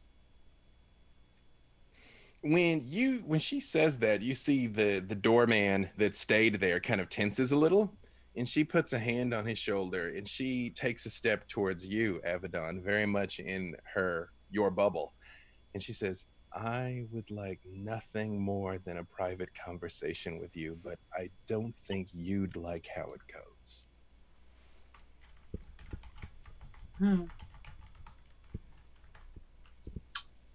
Well, that's a risk I'm willing to take.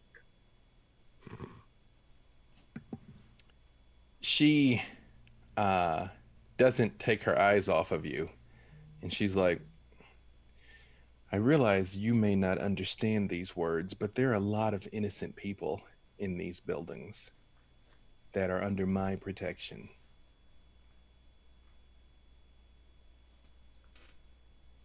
Yes. Say. If you would like to step back across the street, maybe we could make our way up to the Thorn residence and we can all just have a nice long chat. Hmm? Or maybe we can go back over to your church, have a word with Brother Kyle, Sister Megan, that reclusive vicar who's supposed to run the place, but that no one ever sees. Hmm? Oh, you poor misguided thing. Well,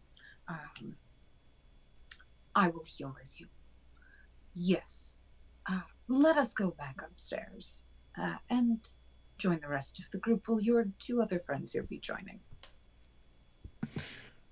Just give me 1 second. Hang on. And she pulls a phone out. And again, she never takes her eyes off you. She just types it with one hand. And she holds it up and she's like, if I don't report back in a half an hour, burn that church to the ground. Before she gets a chance for the call to go through, I'd like to touch it and see if my Bane can't just see if you can Lasombra it out. Yeah. What do I roll for that? Rolls Lasombra. Yeah, like rolling Lasombra. That's true. I'm like, it's funny. All these times your Lasombra powers have come unbidden. I don't know what to make it be to do a thing. Let's say, do you have any ranks in occult? I do. Give me your wits in occult. It just so happens, for reasons that have not been completely revealed, you are particularly religious. That's why I'm going to let this see if this goes. That is, that's another messy crit. 6. She goes to dial and she says, if I don't report back in and you lunge out and touch it, but you do touch it, but you knock it out of her hand and it hits the ground and shatters. And I go, oh, my apologies. I saw a bee. I am going to enjoy this. You two stay here. You know what to do. After you, ma'am.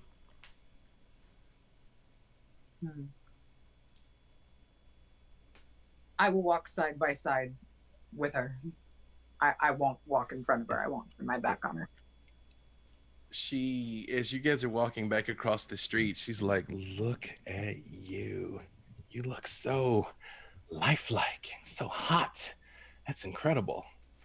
And yet, it is a lie. You speak very much of things you know very little about. I'm looking forward to learning.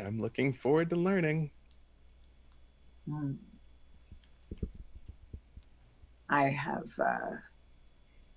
no doubt you're going to learn something. As you all walk back into the lobby, and now you're there at that same bank of elevators and hits the button, she looks at you and she just says, you think we're all sheep? You think you're just the biggest, baddest, meanest thing that God ever forsook, don't you? You're not. Quite the opposite, dear. We're in the hands of justice. And she very much just like stands there by the elevator. Like both of you are like, oh bitch, as soon as we get in this elevator. Oh, it's like tick, tick, tick, tick, tick, tick, tick. Meanwhile, those of you in the elevator shaft, Dimitri and Eli, you have arrived. I was gonna say on the way up before we like. Oh yes. get there, Yes. Mm-hmm. Just like a quick powwow as I kind of like grab onto the side of the shaft. All right, so they should be looking hopefully at the people coming in the front. I'm guessing they're still gonna have a person or two back here. Let's try and not kill both of them. We want to find out how many people we're up against and where they're keeping her family. All right. All right. Just kind of nod, and then I take another jump, land at the top. Yes, you go bounding up. Again, there is a very small lip at the edge of the elevator there for the 30th floor. It is easy to open from this side because, again, it's supposed to be designed for firefighters to have to get in here in an emergency, so it is not difficult. I will say, you can both give me your wits and awareness, but subtract 2 dice to basically try and look through that thin pencil line of light in the door there to see if you can see anything before you crack it open. All right. Let's see. That's 4. Yeah, 4 successes on my end. Just 2. All right. As you all sort of like ease in and peer through, you see 4 successes, you say? Correct. From where you are, you see 2 men sort of pacing around. Both of them are holding small MP5 machine guns, sort of walking. And at the far end of this, palatial penthouse, you can see an older woman that looks just like Cherry. Honestly, just like Cherry, sitting, having had the resources to sort of maintain the look, arguably inappropriately so. Very much sitting like nervously on a couch at the far end. You see no sign of any man that you would think would be her father's age, though. Okay. She's just sort of like wringing her hands. Again, she's the far end of this, 10,000 square foot penthouse. Okay, that was okay. Pretty far then. But there's only 2 people close. From where you can see, you just see the 2. And this is the staff elevator, so it's not. It's opening in the back of the penthouse, I presume. Exactly. Yes. And their focus is not on us. The domestics are not supposed to go unseen. Yes. All right, well, I see 2 there, and I think that's her mom at the end down there. I would make that assumption. All right, how you want to do this? I go left, you go right. All right, sounds good. So I guess we'll get on either side and kind of pull it open. As soon as it pops open, I'm gonna use celerity to dive off towards the right there. And I will. You all, all right. You all come in, as quietly as you can, sort of force this open, and you see one of the men turns your direction, but right when he does, you hear boom of the elevator, and they both look the other way. So you 2 slip inside as the doors open up, and Cherry, it's home. As you look inside, you also see to your left 2 men that are heavily armed, and you see straight ahead 2 others, and you also see no sign of your father. But when you turn and look over at your mom as you're still hugging Apple, you see like her eyes light up just sort of a split second, but she doesn't say anything. She's like, and sits there sort of wringing her hands. And you see a moment later, you hear a man that says, "Miss Thorne, please, please, please join us." He is wearing a suit, not completely, but just a total G-man suit. Black suit, white shirt, black tie, polished black shoes, comb over hair, horn rim glasses. He is not visibly armed or anything. He is just standing there holding a file. And he's like, "Please, please." And he looks over at the body of the woman on the floor and says, "That is unfortunate, but not unexpected. Don't worry, we'll get that cleaned up. Come on in." Well, it's not every day I get invited into my own home, so thank you for that. Really. I apologize for this show of force here, but I assure you, if we just wanted you dead, we'd have opened fire the moment the doors of the elevator opened. If you would, once you vacate the elevator, I'll have someone take care of that. Cherry, give me your wits and awareness. Yes, yours. Actually, the rest of you can. It's just there's something particular I'm looking to see if Cherry notices. In fact, actually, all of you can give me wits and awareness to see what you detect in this place. 4. As you sort of like swivel your head there, Cherry, you see the staff elevator is open. It is like just a crack, but you know that was the plan. You figure they probably have made it in. Okay. 5, Eli. How many for Dimitri? 1. Again, Dimitri, you're just on the move, man on a mission, man. Eli, you clock the fact that Hugo, Cherry, a young girl, and Esther have come off the elevator. You don't know where Avedon is. You do not see her. Yes. I have Esther. not come off the elevator. Oh, okay. You stay on the I'm elevator? sort of standing in the doorway, just waiting, and I'll kind of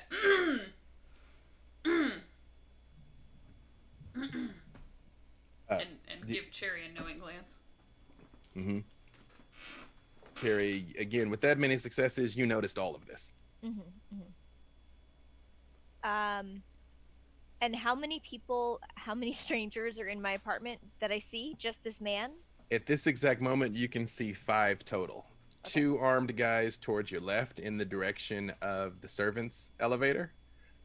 2 armed guys that were basically straight ahead that wouldn't have been visible from the servant elevator, and this man in the suit. And you have no sign of your father.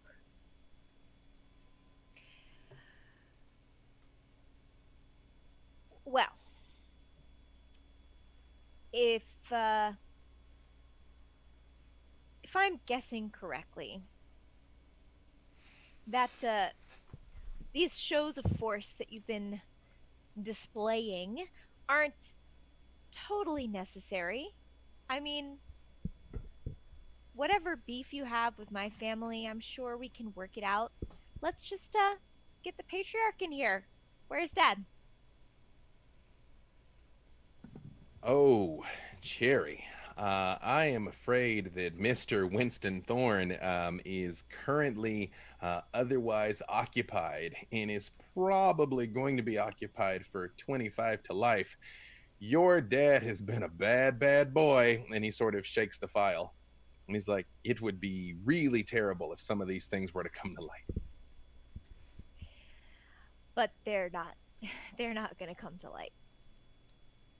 I suppose that is up to you, isn't it? What do you want? Oh, what do I want? Ooh, what do I want? That is an existential question. You know, I've been dealing with a lot of existential questions lately, believe it or not. I recently found out monsters are real. Didn't know that. All sorts of terrible things right under our noses. Had no idea. Did you know? He just looks at one of the guys with the machine guns, but his face is just like completely blank, looking like just waiting for the kill command, basically. Like just vampires and werewolves, God knows what else out there. You know, I just thought all I had to worry about was muggers and crackheads. Turns out there's immortal monsters. And you know the weirdest thing about all of it? He draws his gun and shoots you, Cherry. Pow! Right in the stomach. For 4 superficial damage, which is incredibly painful, but not fatal. And he's like, bullets don't kill him. How fucked up is that? Speaking of fucked up, meanwhile, down in in all of you in the house hear the gun discharge. So even you, Dimitri, are aware that it's going down now. But in the lobby, the elevator opens up and this woman turns square on to you and steps in while she's still facing you. And she's like, we wait until the top, or we doing it right here?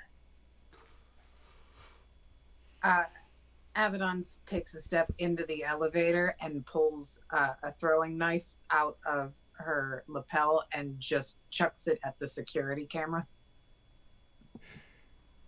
She goes, thorough. I like it. And you see from her on her waist in a holster that you didn't quite notice, she pulls out a karambit, which again is the curved knife with a finger loop on one end, and like hooks it on. And she's like, I gotta tell you, I've really been looking forward to this. Well, good luck with that when you can't see, bitch. And I dropped Stygian Shroud. Yep, I thought you might. Yep, okay. Your Stygian Shroud goes off, and you do not feel her choking and dying, though. In fact, she lunges straight towards you with...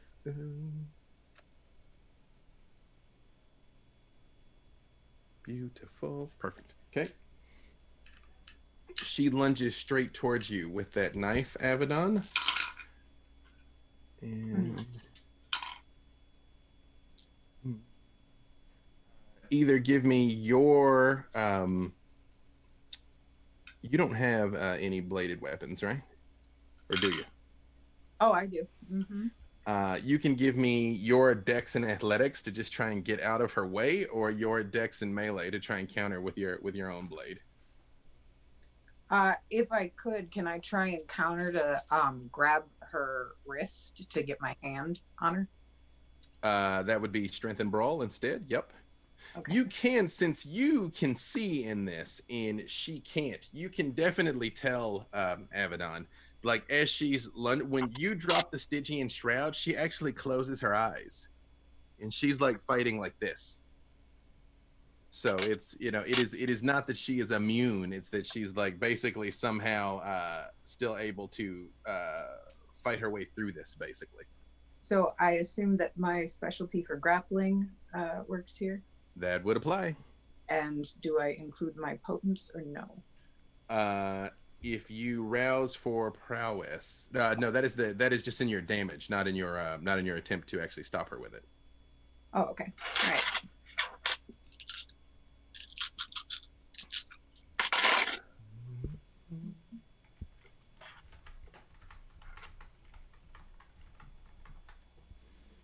I'm going to burn a willpower. Mm-hmm. 1, 2, 3, 4, 5, 6, 7 successes. You go to grab her wrist, and you see at the last second she flips the knife around and slashes across your wrist with it, and it burns, Avedon. It does 2 aggravated damage, and you feel it bite you all the way down to the bone. Like, you don't know what this knife is made out of, but it hurts a lot. And in the darkness, you see when she feels it bite into you, she smiles. She doesn't say anything, but in her eyes are still closed. She's like,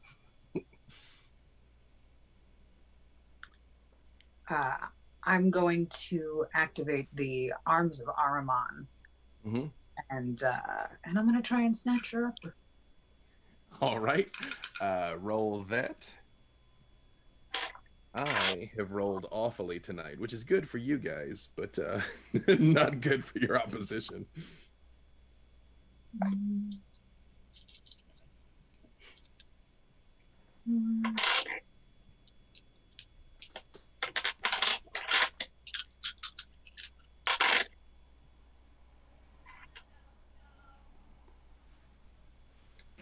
That is... Oh, yeah, that is. It's another messy crit. Okay. 7 with a messy. You very much, like, as she lunges forward, like the darkness comes to life and like wraps her up in it. Like you have her completely in the arms. I just squeeze very, very tightly, and I bring her not so close that she can get a grip of me, but close enough that I can shout through the Stygian. Mm-hmm. This is what you get when you fuck with the angels of death. Yes, you are squeezing and breaking, and she's like, her teeth are gritted, and she opens her mouth like she's gonna say something, but she doesn't, because you can hear through the Stygian Shroud. She doesn't say it. She's like, she's going to, but you're like. Meanwhile, up in the penthouse. Yes. Cherry shot. Bang. Yeah. Again, it is incredibly painful, but not lethal. But when she gets shot, yes, what do you do? I have a question. Yes. Is there a limit to how often we can activate or use our disciplines? Nope. The ones that do not require rouses, you can do as much as you want. The ones that do require rouse checks, you still can do as much as you want. But if your hunger builds past a certain point, other unintended consequences can start kicking in. Okay. So, I, say when I'm shot, I fall to the floor. Mm-hmm. Do Apple and my mom react? Oh, yeah. Screaming, diving. Apple very much rushes to your side because to her, you just got shot. Yeah. You also realize, just as an aside, he's an incredible shot because she was right there. And he hit you and not her. I sort of shove her aside. Mm-hmm. I stand up, throw a glance to Esther. You're not in the room, right? She's right behind you in the elevator. Yeah. Mm-hmm. So a glance, a sweeping glance to catch your eyes, Hugo's eyes, and then I don't see Dimitri. I would say you do see Eli. Since you guys had enough successes that you knew each other were there, I will say you catch Eli essentially kind of around the corner, but you don't see Dimitri. As I recover from the sort of punch, the impact of the gunshot, throw the sweeping glance around, stand up, look at the man in the suit, and I say, you know what? I really look better without my shirt on anyway. And I just take the gunshot-riddled shirt off and toss it to the ground and start walking toward him. And I want to use my awe to try to distract the men in the room as I, sultrily step toward him and say, I know what you're really after. Mortals are defenseless.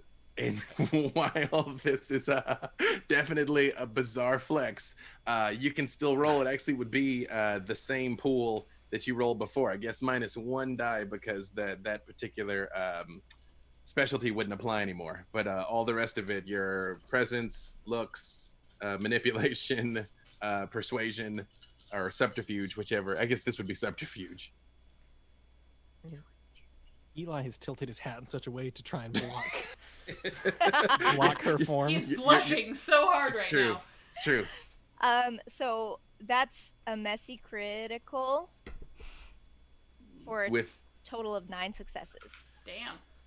You see the 4 guys with the machine guns, their jaws literally drop. They literally, because you're supernaturally persuasive, they literally are like, he looks at you and hold on just one second, double check something. Can I ask a question while you're rolling Absolutely. So my spark of rage, yes, do I choose targets for that, or is it just area of effect? Let me double check. I believe you choose, but again, that is a power that I myself do not possess, so let me look at it. I mean, don't get me wrong. I personally can angry people up, but that is all the mortals around. Oh, actually, incite a person or a crowd, so you can choose. Does it have to be a single person, or could I choose, say, two people? Yes. You could choose any of the mortals. You could choose any of your fellow kindred. You could do any of that. Yeah. Mm-hmm. I'll let you finish, and then I want to do a thing.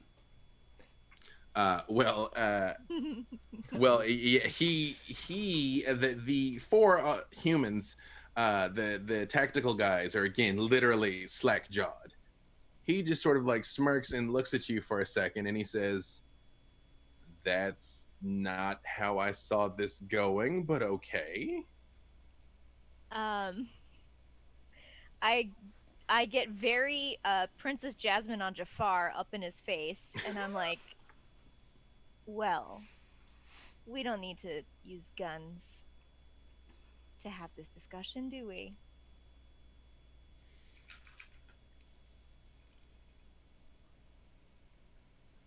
Y'all, this is literally the worst I've ever rolled ever.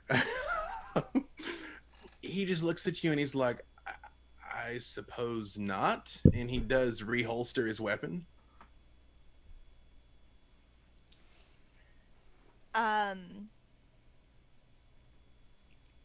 Could I? Please. Yes. Yeah, like I'm. Everybody's like, and death. Yeah. Yes. Okay. I would like to spark of rage everyone on our side. You want everybody else to go a little crazy, huh? I want, the mom, the sister, Eli, Dimitri, Hugo. I want all of them to go nuts. So, to be clear, what this will do, just to make sure that you know, is you will incite frenzies. They will have a chance to resist it. If they don't resist, they will go into a frenzied state, which may be good or bad, really. The humans will fight like animals. Your fellow kindred also will fight like animals, but it's not necessarily all positive. Will they forget the goal, like why we're here? Oh yeah, no, you will like freak them out. Yes, they will fight better, but they will. Let me rephrase. You know how I always joke about those bestial failures that are bad for you but good for me? Yeah. You're making that happen. Have you seen Event Horizon? Barate makes him finish. All right, I'm gonna hold that thought unless someone else throw the first punch then, and then I'll do it. It is. I will just say it's not like Rage in D&D where it's like it's only good, where you're like, woo, oh no, I assumed that this would be filthy. Like I assumed this would be a mess. Yeah, I'm not saying don't do it. I just want you to know that what you're doing. I'm gonna make sure Cherry doesn't, die first. She is all up on Mob Boss. Right. Right.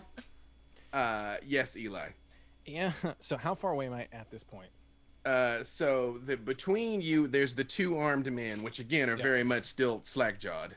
And then you actually don't have eyes on the suited man. They were around the corner. So from your point of view, and yours too, Dimitri, I will say by now you peeked and looked. Cherry very much got shot and then just walked out of your frame. So you can see the two armed men. You can see Hugo. Shirtless, by the way. Shirtless, yes. That is an important detail. You can see Hugo. You can see the mom. Esther, I guess, Esther, you'd said you came to the entrance of the elevator. So you can also see Esther. Do vampires not need support? Is she at least wearing a bra? Like, what's going on? You're confusing me. Oh, no, there's nothing. Okay, that's what I was just... Okay. She's given the full cherry. Yeah, he's very hard. Full cherry. Full cherry. Off in the underworld, Seth is like, no. That's where rapes come from. He's going to haunt the shit out of the like. He's the real protagonist here. Poor That Seth. is true. Yeah. Then in that case, I mean, if I can see Dimitri over there, I'm gonna go ahead and celerity on up to this guy. Specifically, kind of grab his earpiece and his mouth at the same time, kind of crush that. Yeah. And I want to see if I can pull him into a room, like just restrain him and pull him into a room. He is super not looking. He is supernaturally caught. Like so much so that as Cherry sort of walked out of your frame, he kind of came forward a little bit, like doing one of those. Yeah. He is supernaturally occupied. What is Dimitri doing during this? As I'm dashing towards the gentleman on the left, I'm going to activate my lethal body. And my goal here is to just grab him. I believe it was Cherry that activated the lethal body there, what you were just referring to, Esther. Yes. And he's lethal in very different way. The goal is to bear hug like the Russian bear and just squeeze him until he is no longer leaving. So you guys are so both of you give me your strength and brawl. Hugo, what are you doing, having witnessed this full exchange? Did Cherry have any exit wounds? She's small, and he's got a large caliber weapon. I would say, yeah. It was a through and through. I'm spending a willpower. Okay. So I'm picking up one of the bullets that came out. I would say it's embedded in the wall of the elevator. You could recover the slug. All right. Can I get to this main character, this man in black. Yeah, absolutely. He's only 20-ish feet ahead, and he's very much eyes on Cherry. I just move, actually, in the most seductive way I can possibly move. I don't know if you've ever seen Queen of the Damned, but I tear my shirt off and I reveal just these Viking ancient tattoos all over my chest and body, and I move slowly over to him with one of the bullets. I never knew how these really worked. And I want to slowly try to press it into his temple.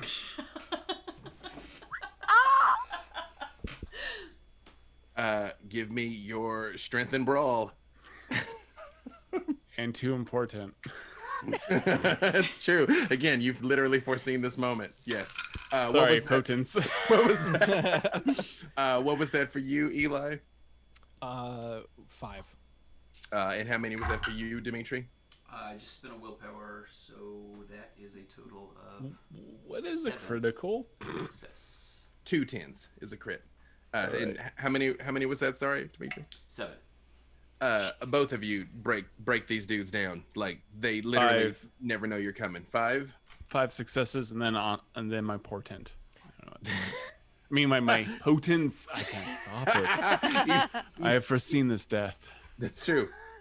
I just want it to be so slow and gentle, just slowly pushing the shell into his temple. You start doing this, and I picture like Cherry almost has her lips to his, like trying to just keep him ultimately distracted, like while this is happening.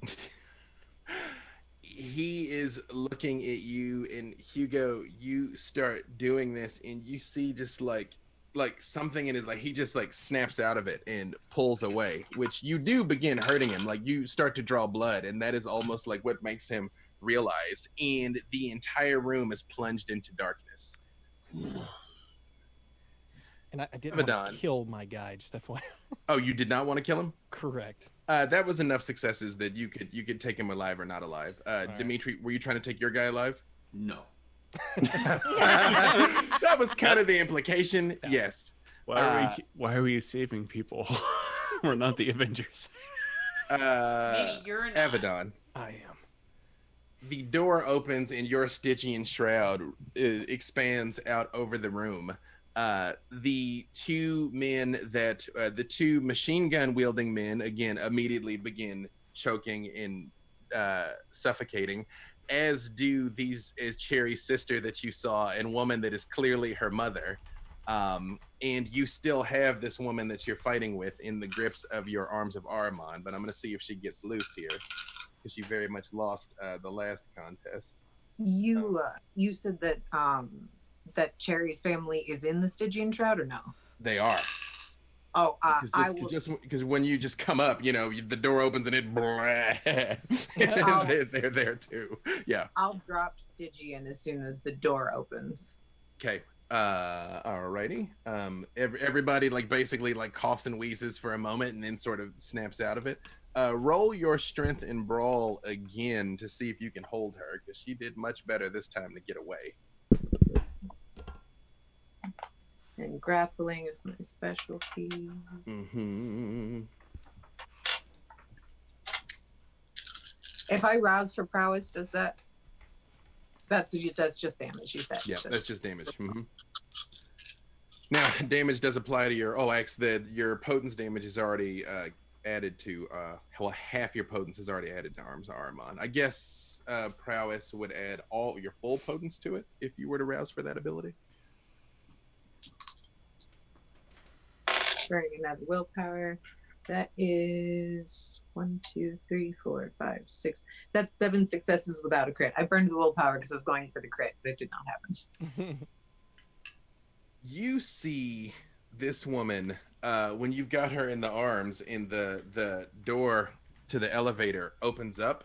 She almost twists in them and almost ties the arms in knots for a second and breaks loose and pulls out a gun, pow, pow, pow, and tries to shoot you. So you can give me your dex in athletics to see if you can avoid the bullets. The rest of you see everything goes absolutely jet black, and then reality starts again, and this strange woman flips out of the elevator shooting at someone inside. Is Apple near me right now? Apple would basically be like right by your feet. Again, for a split second, she would have been plunged into like choking supernatural darkness and then like out of it immediately. As really this like gunfire would be happening kind of right near her. This like basically would have been the second elevator door that opened up. There was a failed. Oh, sorry. Go ahead, Abaddon. Oh, there was a failed rouse for Dex and 4 successes. You almost get out of the way, but she still wings you. And when she shoots, you see a plume of flame erupts out of the gun. And even though it wings you, it still does 1 aggravated damage.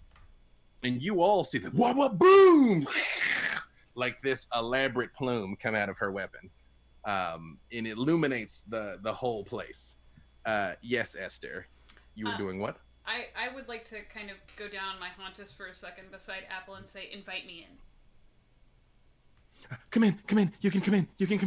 And then as soon as she says that, I'm gonna take a leap and go for the legs of the woman who just fired on Abaddon. All right. Cherry, you see Hugo goes, and again, it's working. Like he draws blood, but like they got and just like kind of steps back for a second, and he goes, last chance of diplomacy. As again, all this insanity is just shooting and tackling and all of these. He very much goes, last chance of diplomacy here before things get unfortunate. So I would like to, if I can, because I just wanted to pull the guy away, because if I'm going to kill him, I at least want to get some info out of him. I kind of want to pull him into one of the rooms that would have been, off the hallway. Hopefully nobody seeing me grab him real fast. Yep, you could do that. I mean, all eyes were literally on Cherry, and then the supernatural smackdown that has taken place. So yeah, nobody noticed. I want to kind of slam him against the wall. First of all, you need to keep your eyes where they're supposed to be. Secondly, and I kind of want to pat through his stuff really quick and see if I can find a wallet or anything. He is wearing a full tactical rig. I mean, the flak jacket, the belt with all the pouches and things. There's nothing personal on this dude. All right, and he also has the earpiece. Oh, I want to crush that. Okay. All right. So look, this can go a couple of different ways, and I'm sure you have an idea of how that might be. So I feel like that's the exact second that Dimitri's like, yeah, the other guy in the background. Yeah, like you hear the crack. Like tube of toothpaste. Yeah. You don't want to end up like your friends, and I admit, I have a friend out there. You've probably heard of her. I'm sure she's in your files, Abaddon. You see, we've got a lot of people in a lot of places, and so we already know who your family is. Now, I don't want to hurt you, and I don't really want to hurt them, but we will if we have to. How many people are in here, and what the hell do you want? Give me your manipulation and intimidation. All right, probably not my best skills, but that's all right. Can I assist in any way in the intimidation? I'll give you 2 dice from him, like breaking this dude in the background. All right, manipulation, intimidation. Mm-hmm. All right. And I rolled 3 rouse checks to heal 1 aggravated damage, and miraculously passed all 3. Hey, I kind of has a set. I was looking forward to 4 hunger. I was really looking forward to it. Hey, yes, the hole opens up and like immediately almost like closes back. And when that happens, she looks right at you and she's like, abomination. Esther, you were trying to shoot the double there. So again, that would be strength and brawl for you to try and take her out. Cherry, again, the man says last chance at diplomacy. I'm still pressing on this same route. So I follow him as he kind of staggers and steps back, keeping grabbing my hands onto his shoulders and kind of like feeling up and down his shoulder and his upper arms. And I'm like, diplomacy, is that what you call it? Hey, call off your friend here, and maybe we can work something out. Hey, look. Maybe your dad doesn't have to go to prison for the rest of his life, all right? Maybe all of you don't have to have your faces plastered on every wanted bulletin for the next 3 states over. Like, maybe this was all just a mistake, right? Maybe. But how am I supposed to believe you have the power to change any of that? Well, you know, I first of all, I gotta apologize. You're much smarter and more impressive in person. Look, you're right. I am an agent of greater powers, but believe me when I tell you, I got no reason to lie to you. If I don't walk out of this place, your entire life will be ashes. See, there's just 2 things that you don't understand. The first is that my entire life already is ashes. And the second is that my friend doesn't take orders from anyone. What do you do, Hugo? Hugs.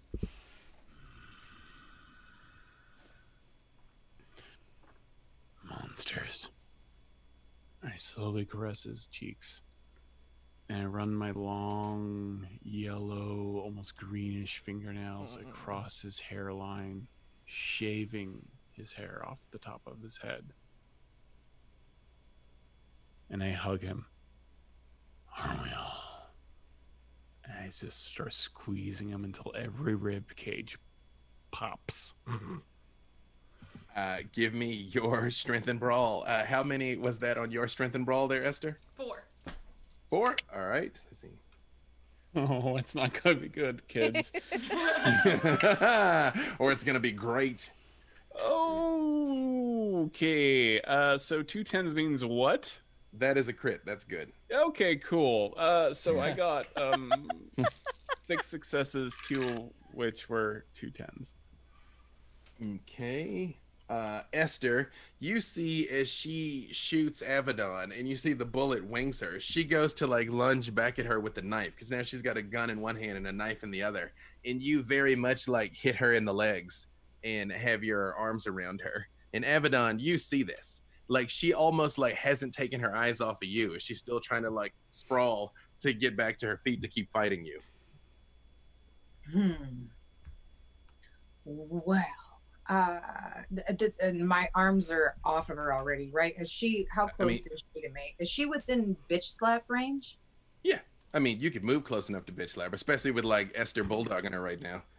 You definitely. Yeah. I'm gonna. What can I do to make the biggest pool that I can like touch of oblivion and also prowess slap this? Well, let's see. Hang on. Let's just read it here. I will give you an extra 2 dice to your touch of oblivion simply because Esther is holding her in place. Narratively, you could be bitch slapping her. Do you know what that roll is? And right in front of you, that one I forget. I do. Touch of oblivion is your. It does require a rouse check, and it is your strength and brawl. Oh, and that is a failed rouse check. I am at 4 hunger. My flaw kicks in. You all see Avedon has this open wound on her side that just sort of like closes up.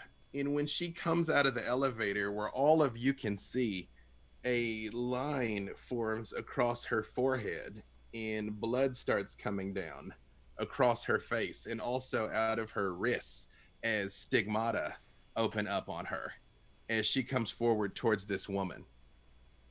And Esther, as you're holding her, she looks up at you and she's like, no. I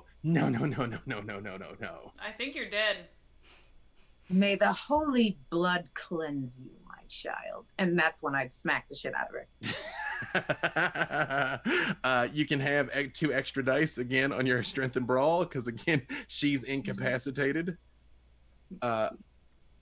You, Cherry, for the first time that you can remember in your entire life, hear your mom praying over from the couch. She hasn't moved from that spot. And oh yeah, that is uniquely not helpful. There. My name's Diana. That's really not nice. Yeah, I feel called out also. Wait, what happened? What'd I do?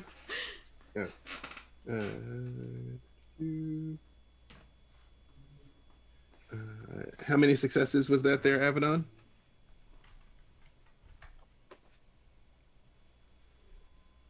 Oh, wait. 4, 6. That's 8. 8 no crit. All right.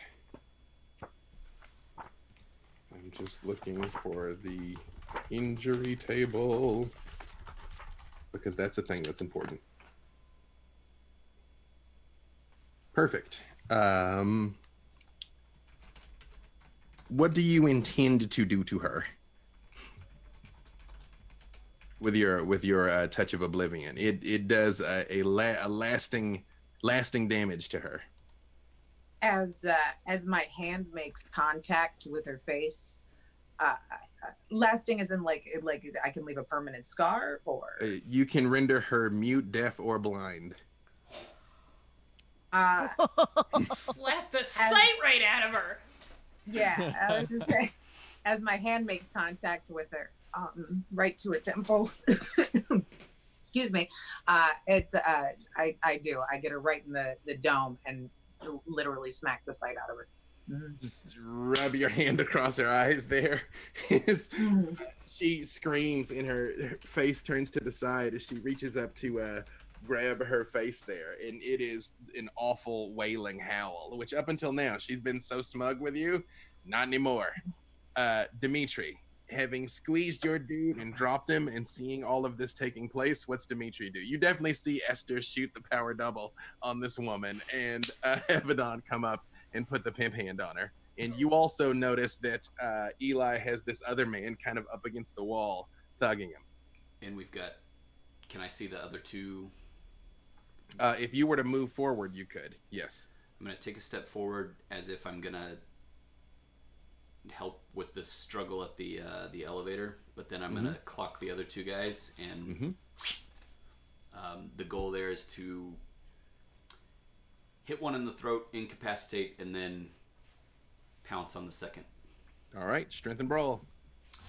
Again, they are still hypnotized by Cherry's literal presence in the room. In the midst of all of this, like something in their reptile brains knows they should fight, but that was a significant number of successes, and they are enthralled. And I have specialty in grappling. I applied an extra die last time. Would that apply Yep, this time? it still applies as long as you're attempting to grab one of them. Yep. Oof. Hold, please. I would like to. Lord Ice don't count. Expend another willpower to reroll some of that. Eli, while you've got this guy and you're like, I don't want to hurt you. What was your roll there on your? I got 3 successes. He just goes, you wouldn't hurt my family. Like, come on. Maybe I wouldn't, but there's about 6 other people in that room that would, and I'm the only thing standing between you and them. All right. What do you want to know? What do you want to know? Why are you even here? This Thorn dude was an asshole. That may be, but you see, you can't just because people are assholes. You can't go around just killing them, kidnapping their families. So I'm going to ask you once, why are you here? And how many of you are in here? We're here because Cherry and you are fucking terrorists, and Winston Thorne has been financing your whole operation. Well, I don't know about the rest of them, but that's not true for me. So what does it matter to you? What are we doing that's hurting you? I'm just following orders, man. I'm just following orders, trying to protect people. All right? Like, look.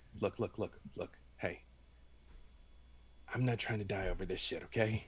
You want to knock me out, take my sidearm, you do whatever you got to do. I didn't see anything, but you got bigger problems than me, man. You got bigger problems than me. Oh, do tell. You're all made. That photographer, the Russian dude with no nose. Like, I haven't seen you in the pictures, but I guarantee you I will now. Like, you're all burned. You ever you ever hear like when like there's no point in trying to get away because you can't outrun the radio? Like, you could kill us all. It's not going to change anything. Well, I guess we'll find out. I am going to shoot him. We broke Eli. I don't take well to being threatened by people. Point blank, he's It's defenseless. harder to outrun a bullet than the radio. Unless Hugo's the one wielding it. It's true. Point blank, he's defenseless. Hugo, when you go to squeeze him, you get your arms around him, but he's slippery. You had 6, but he had 7.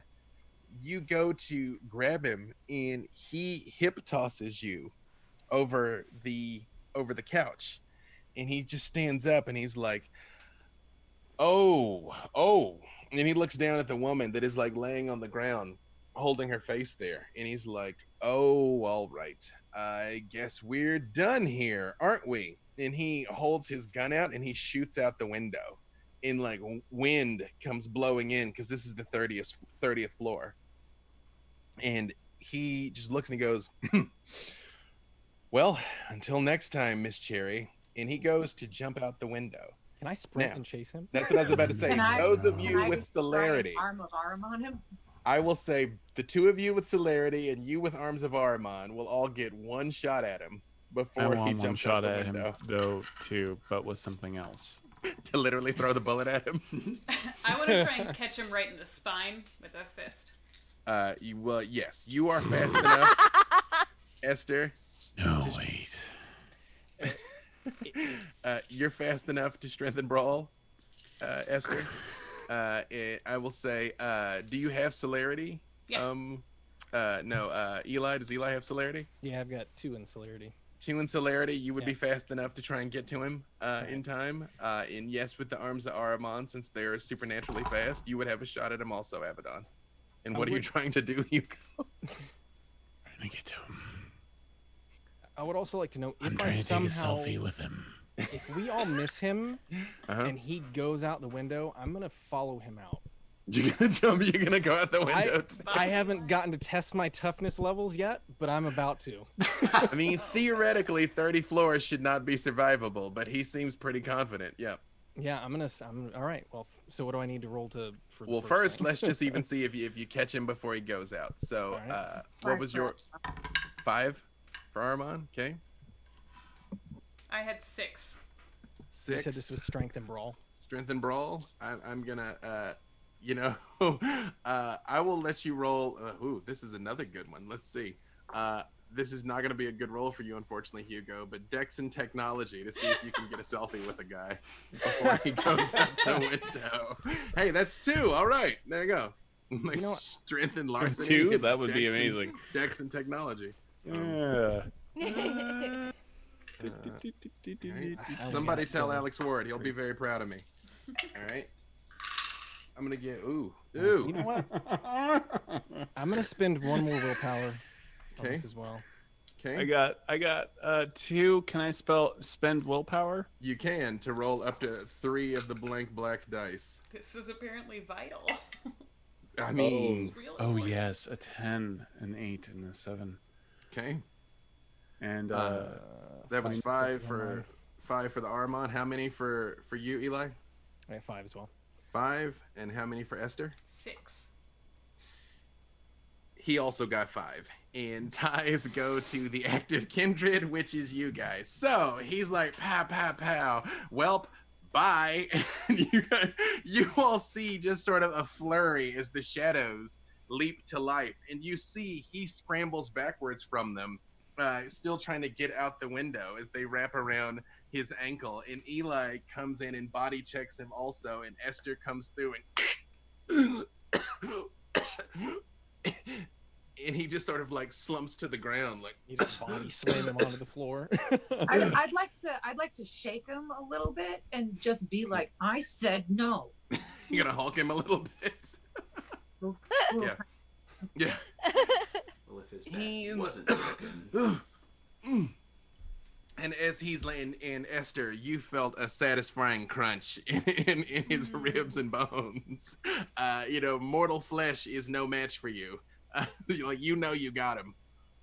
And as he slides down, beat up a little bit by the arms, he sort of looks at all of you, and again, he goes to straighten his tie, and he goes, this is not gonna set you free, Cherry. This won't set you free. Yeah, what is gonna set her free then?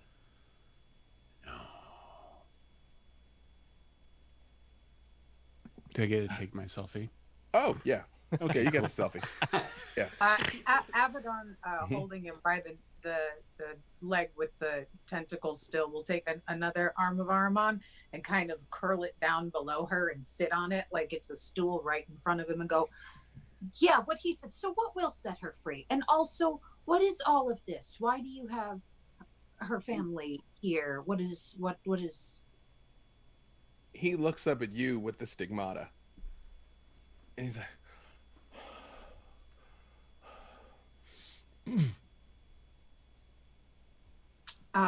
Yes. So I think you better start answering some questions.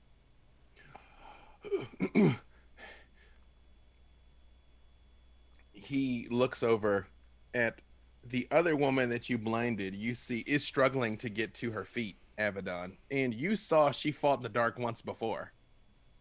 Like, she's like, and like getting up.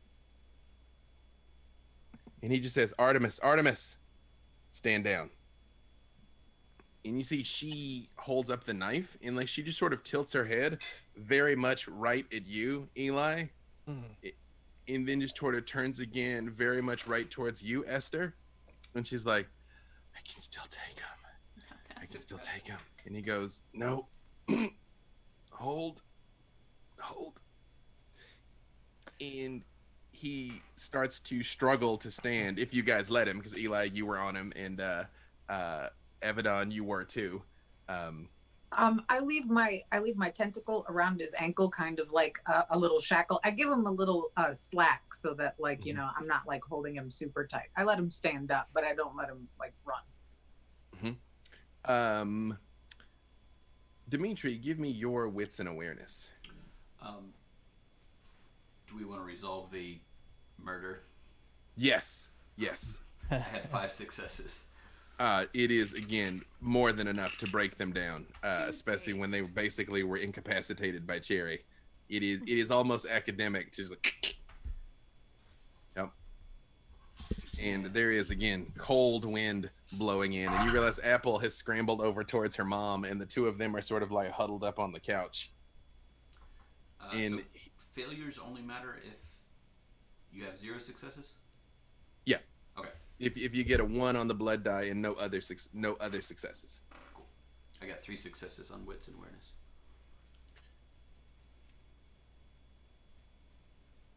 Dimitri, you hear a faint beeping sound. Very gentle. Like a potential explosive? That would be something that it could be attached to, yes. Can I? Is it outside or is it inside? It is inside.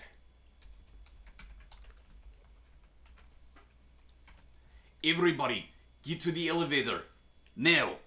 And I'm I gonna run try and grab immediately towards Apple. Cherry's I mom. am going to cover her with my body.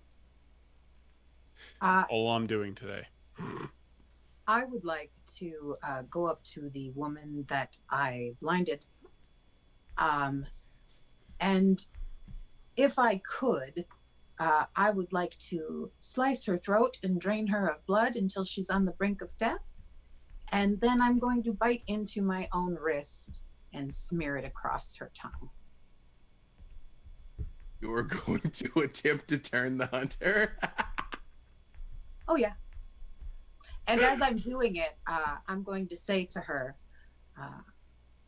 a blood price needs to be paid. The Dark Father Cain demands humble servants. You will learn your lesson. As you approach her, I mean, she swings wildly at you, but again, you are a very good fighter and you get her and bleeds out. I will say this happens immediately before Dimitri tells everybody to run and get out. So you're not like, if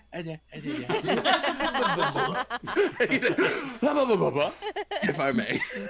But first. Yeah. Now, as a hunter, she has a certain chance to resist this. In other instances with mortals, there is no resistance, but hunters do have a shot at it, at this just not working as a part of their abilities. Give me your stamina and resolve, Avedon. Oh, gladly. You absolutely slice her throat. She absolutely is dying. It's whether or not the embrace happens is what we're attempting to rectify here. Also, I went to also rouse for resolve, and that was a fail. So I am now at 5 hunger and looking very, very wild-eyed and very angry as I'm doing this. Especially, well, you know what? That's a second thing is going to happen. For those of you, when she cuts this woman and you smell her blood, smells awful. It is stinging and acrid. It is very medicine-y, like 200 proof alcohol. It stings your eyes, it burns your nose. Like usually Vitae smells good, and it does not at all. Yeah. It was 3 successes on that. Right, let's see.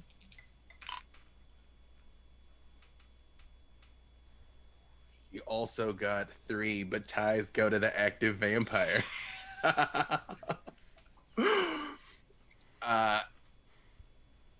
You give her the Vitae, and that is when Dimitri's like, everybody out.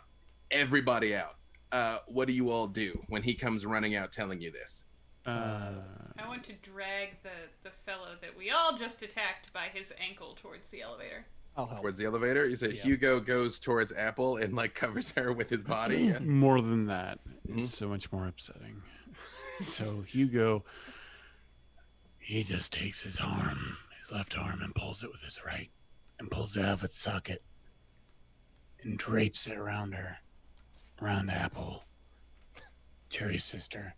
And then he pulls with his left weak arm, pulls his right shoulder out of its socket, and drapes it around Apple.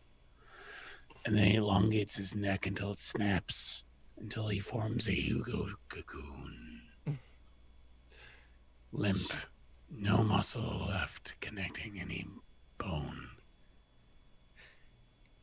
He covers her up, and you see Cherry. Again, your mom, still being mortal, is also captivated by your previous spectacle, but is aware in a primal sense of what's happening next to her. It's like, Cherry, is he hurting Apple?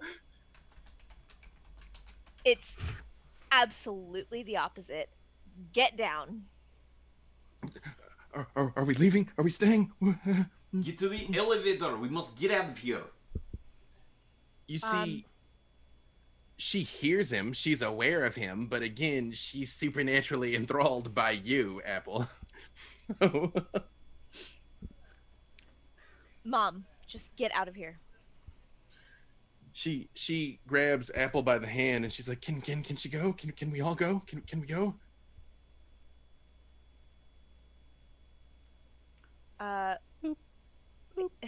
Can I snag her mom by the back of the shirt as I'm going towards the elevator? Yeah, she's defenseless. Very much. Esther is dragging the other man. Yeah, I want to sprint to the window to see how he thought he was going to survive, if there's anybody else out there, and then I'll sprint back to help Esther drag this guy. When you look down, you're not sure. Looks like 30 feet in concrete. All right. You're not sure. I'll have to ask him about that later then. Yep. You drag him in. Hugo, do you let them move Apple? Because actually, Cherry, you witnessed this scene. You witnessed everybody actively fleeing to get out. Important point of clarification. Are you guys going back in the main lobby elevator, or are you going to call the servants elevator? I was running towards the main one in my head because that was the closest. Right. Okay. Main one. Okay. Everyone's faster. Yep. Cherry, what do you say?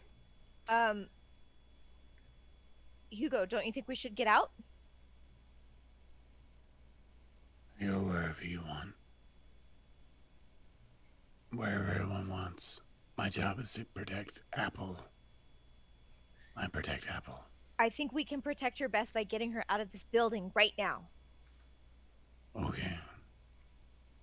You do feel she sort of like gently squeezes onto the lapels of like your ripped shirt, and she's like, come on, Hugo, let's get out of here. We'll get out of here. It's literally the only. I will. For reference, Hugo would rather die, and I would rather this character die than Apple, this 14-year-old girl, die. I will break every bone in his body. So he's gonna take her where he needs to. He's not the brightest boy, but he's not anything is going to get exposed to any kind of damage. Sherry, I when take it where you want. see this, the lengths he's willing to go to, what does Cherry do? Cherry puts her hands on Hugo's distorted limbs and says, "Come on. Boneless Hugo. Will you help carry her for me?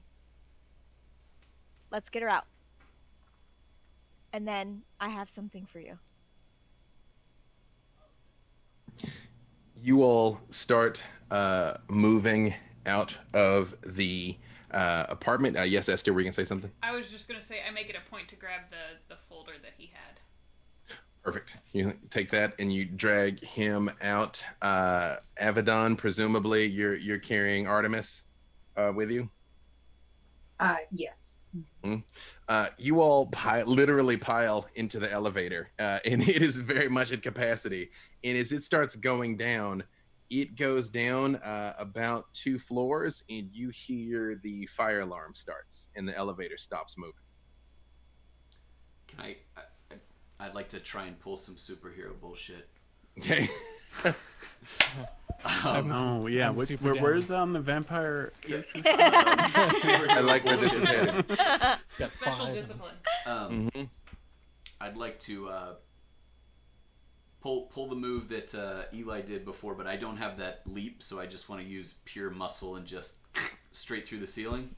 And then I do have an old 357 revolver that I carry with me, and I'd like to try and shoot the elevator ties. Boom, boom, and hope the brakes kick in about 6 floors lower.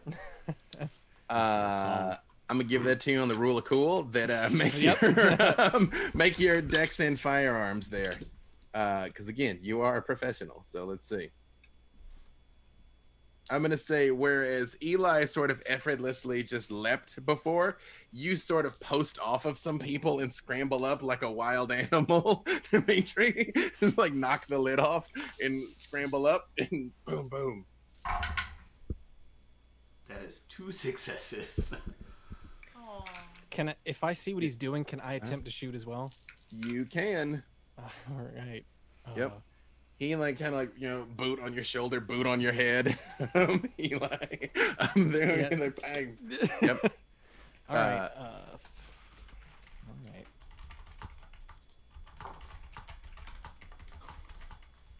I mess up because literally, if I'm they gonna fail, Hugo dies. I'm gonna spend my last. No pressure, right? I'm gonna spend pressure. another willpower because Oh, I forgot about that. that was not. Oh, Yeah, you still can if you want there. definitely. 'Cause that was I've about yet to to be- say what's going to happen. So were you about to best you'll fail? Yep. You're like, no witnesses. Yep. That's exactly They've what seen happened. my I mean, it face. solves our problem. Whoa! All right. Escalated If we're all relatively dead. quickly. It is a solution. I don't know if it's the solution, but it is a Remember those solution. 4 episodes we talked about? Not so fast. Not so much. Well, episode Hey, 3. I was the jerk for saying we didn't say you guys were coming back. Yeah, okay. It's That was a 4 story after of my personal willpower. tragedy. 4. How many did Dimitri end up with? That only jumps me up 1 to 3. But that's enough. You guys are boom, boom, boom, boom, boom. And you all do is like, as you are like plummeting downward. And Cherry, your mom and Apple are screaming as it is plummeting. And again, you all do hear as the brakes kick in and you all are slammed to the floor. And you hear as a deafening explosion goes off. And that is a good place for us to stop. Yeah. That could not have worked But out any I better. just want to say in one my thing. Yeah. Do it. Monsters. Aren't we all? As you say that, I jot it down in my phone. Artemis's hand comes up and rests on your shoulder, Abaddon, and just balls into the cloth. And she just says, "What have you done to me?" Made you worth it to yourself and to the only one that truly matters, the Dark Father. You're welcome. We'll see y'all next week. Oh, I need to pick our winners. Oh, winners. Wait, are we had still some, on? like, a great That wasn't dramatic remotely moment there, and I intense. forgot that I have to give out It's true. dice tonight. I I'm mean, just- dice. Yes, Stating Cherry. out loud so that I remember this next week is that at this point, Cherry is still not wearing a shirt. I mean, neither is Hugo, so I True. feel like that's Cherry and sexist. Hugo are both super I gotta- topless right now. I gotta tell you, I've played my fair share of vampire. That was a first. That was a first where someone self-assisted with toplessness. That is It that is a helps. first. It This is can't the- hurt, you know? It's literally never the wrong move. Yes. All right, So- Shadow Kitty Hero is our first winner. Hey. Hey! Bear Glove 01. Like we're Fonzie of Hey. vampires. I have questions. It's true. It's innately valid bear glove. Tens 83, which seems counterintuitive on some level. Airy 37. Wait. Did we? So how many are we giving away? We're going up to 7 giveaways because we doubled our sub goal. So we and did then make some. we made the sub goal. Oh, yes. Hey! Blew it away. I know Yeah. you're burying the lead here. I know. Yeah. I'm the worst. I assume everyone's looking. No, at my a lot's hand. happening. There's toplessness. We're embracing hunters. There's explosions. I get it. It's a lot. When It's a we lot. get in that Hugo emote, that's what I want. Yeah, I'll, what, I'll right? work Hugo on emote? that. For next week, I will try and have something done for you, Hugo. Y'all, internet. We need a Hugo emote. Internet, need help it. me. Yeah, help us. Julian- Help And us. fan Help art. you. And fan art is really important. So 1, Fan 2, art. 3, 4, Hashtag fan art. 5. Sorry, It's what was just- it? Right. It's just this face. It's just So- the fingers. That is true. 7 of them. Extra It's knuckles. just Yeah. this. Yeah. It's a GIF.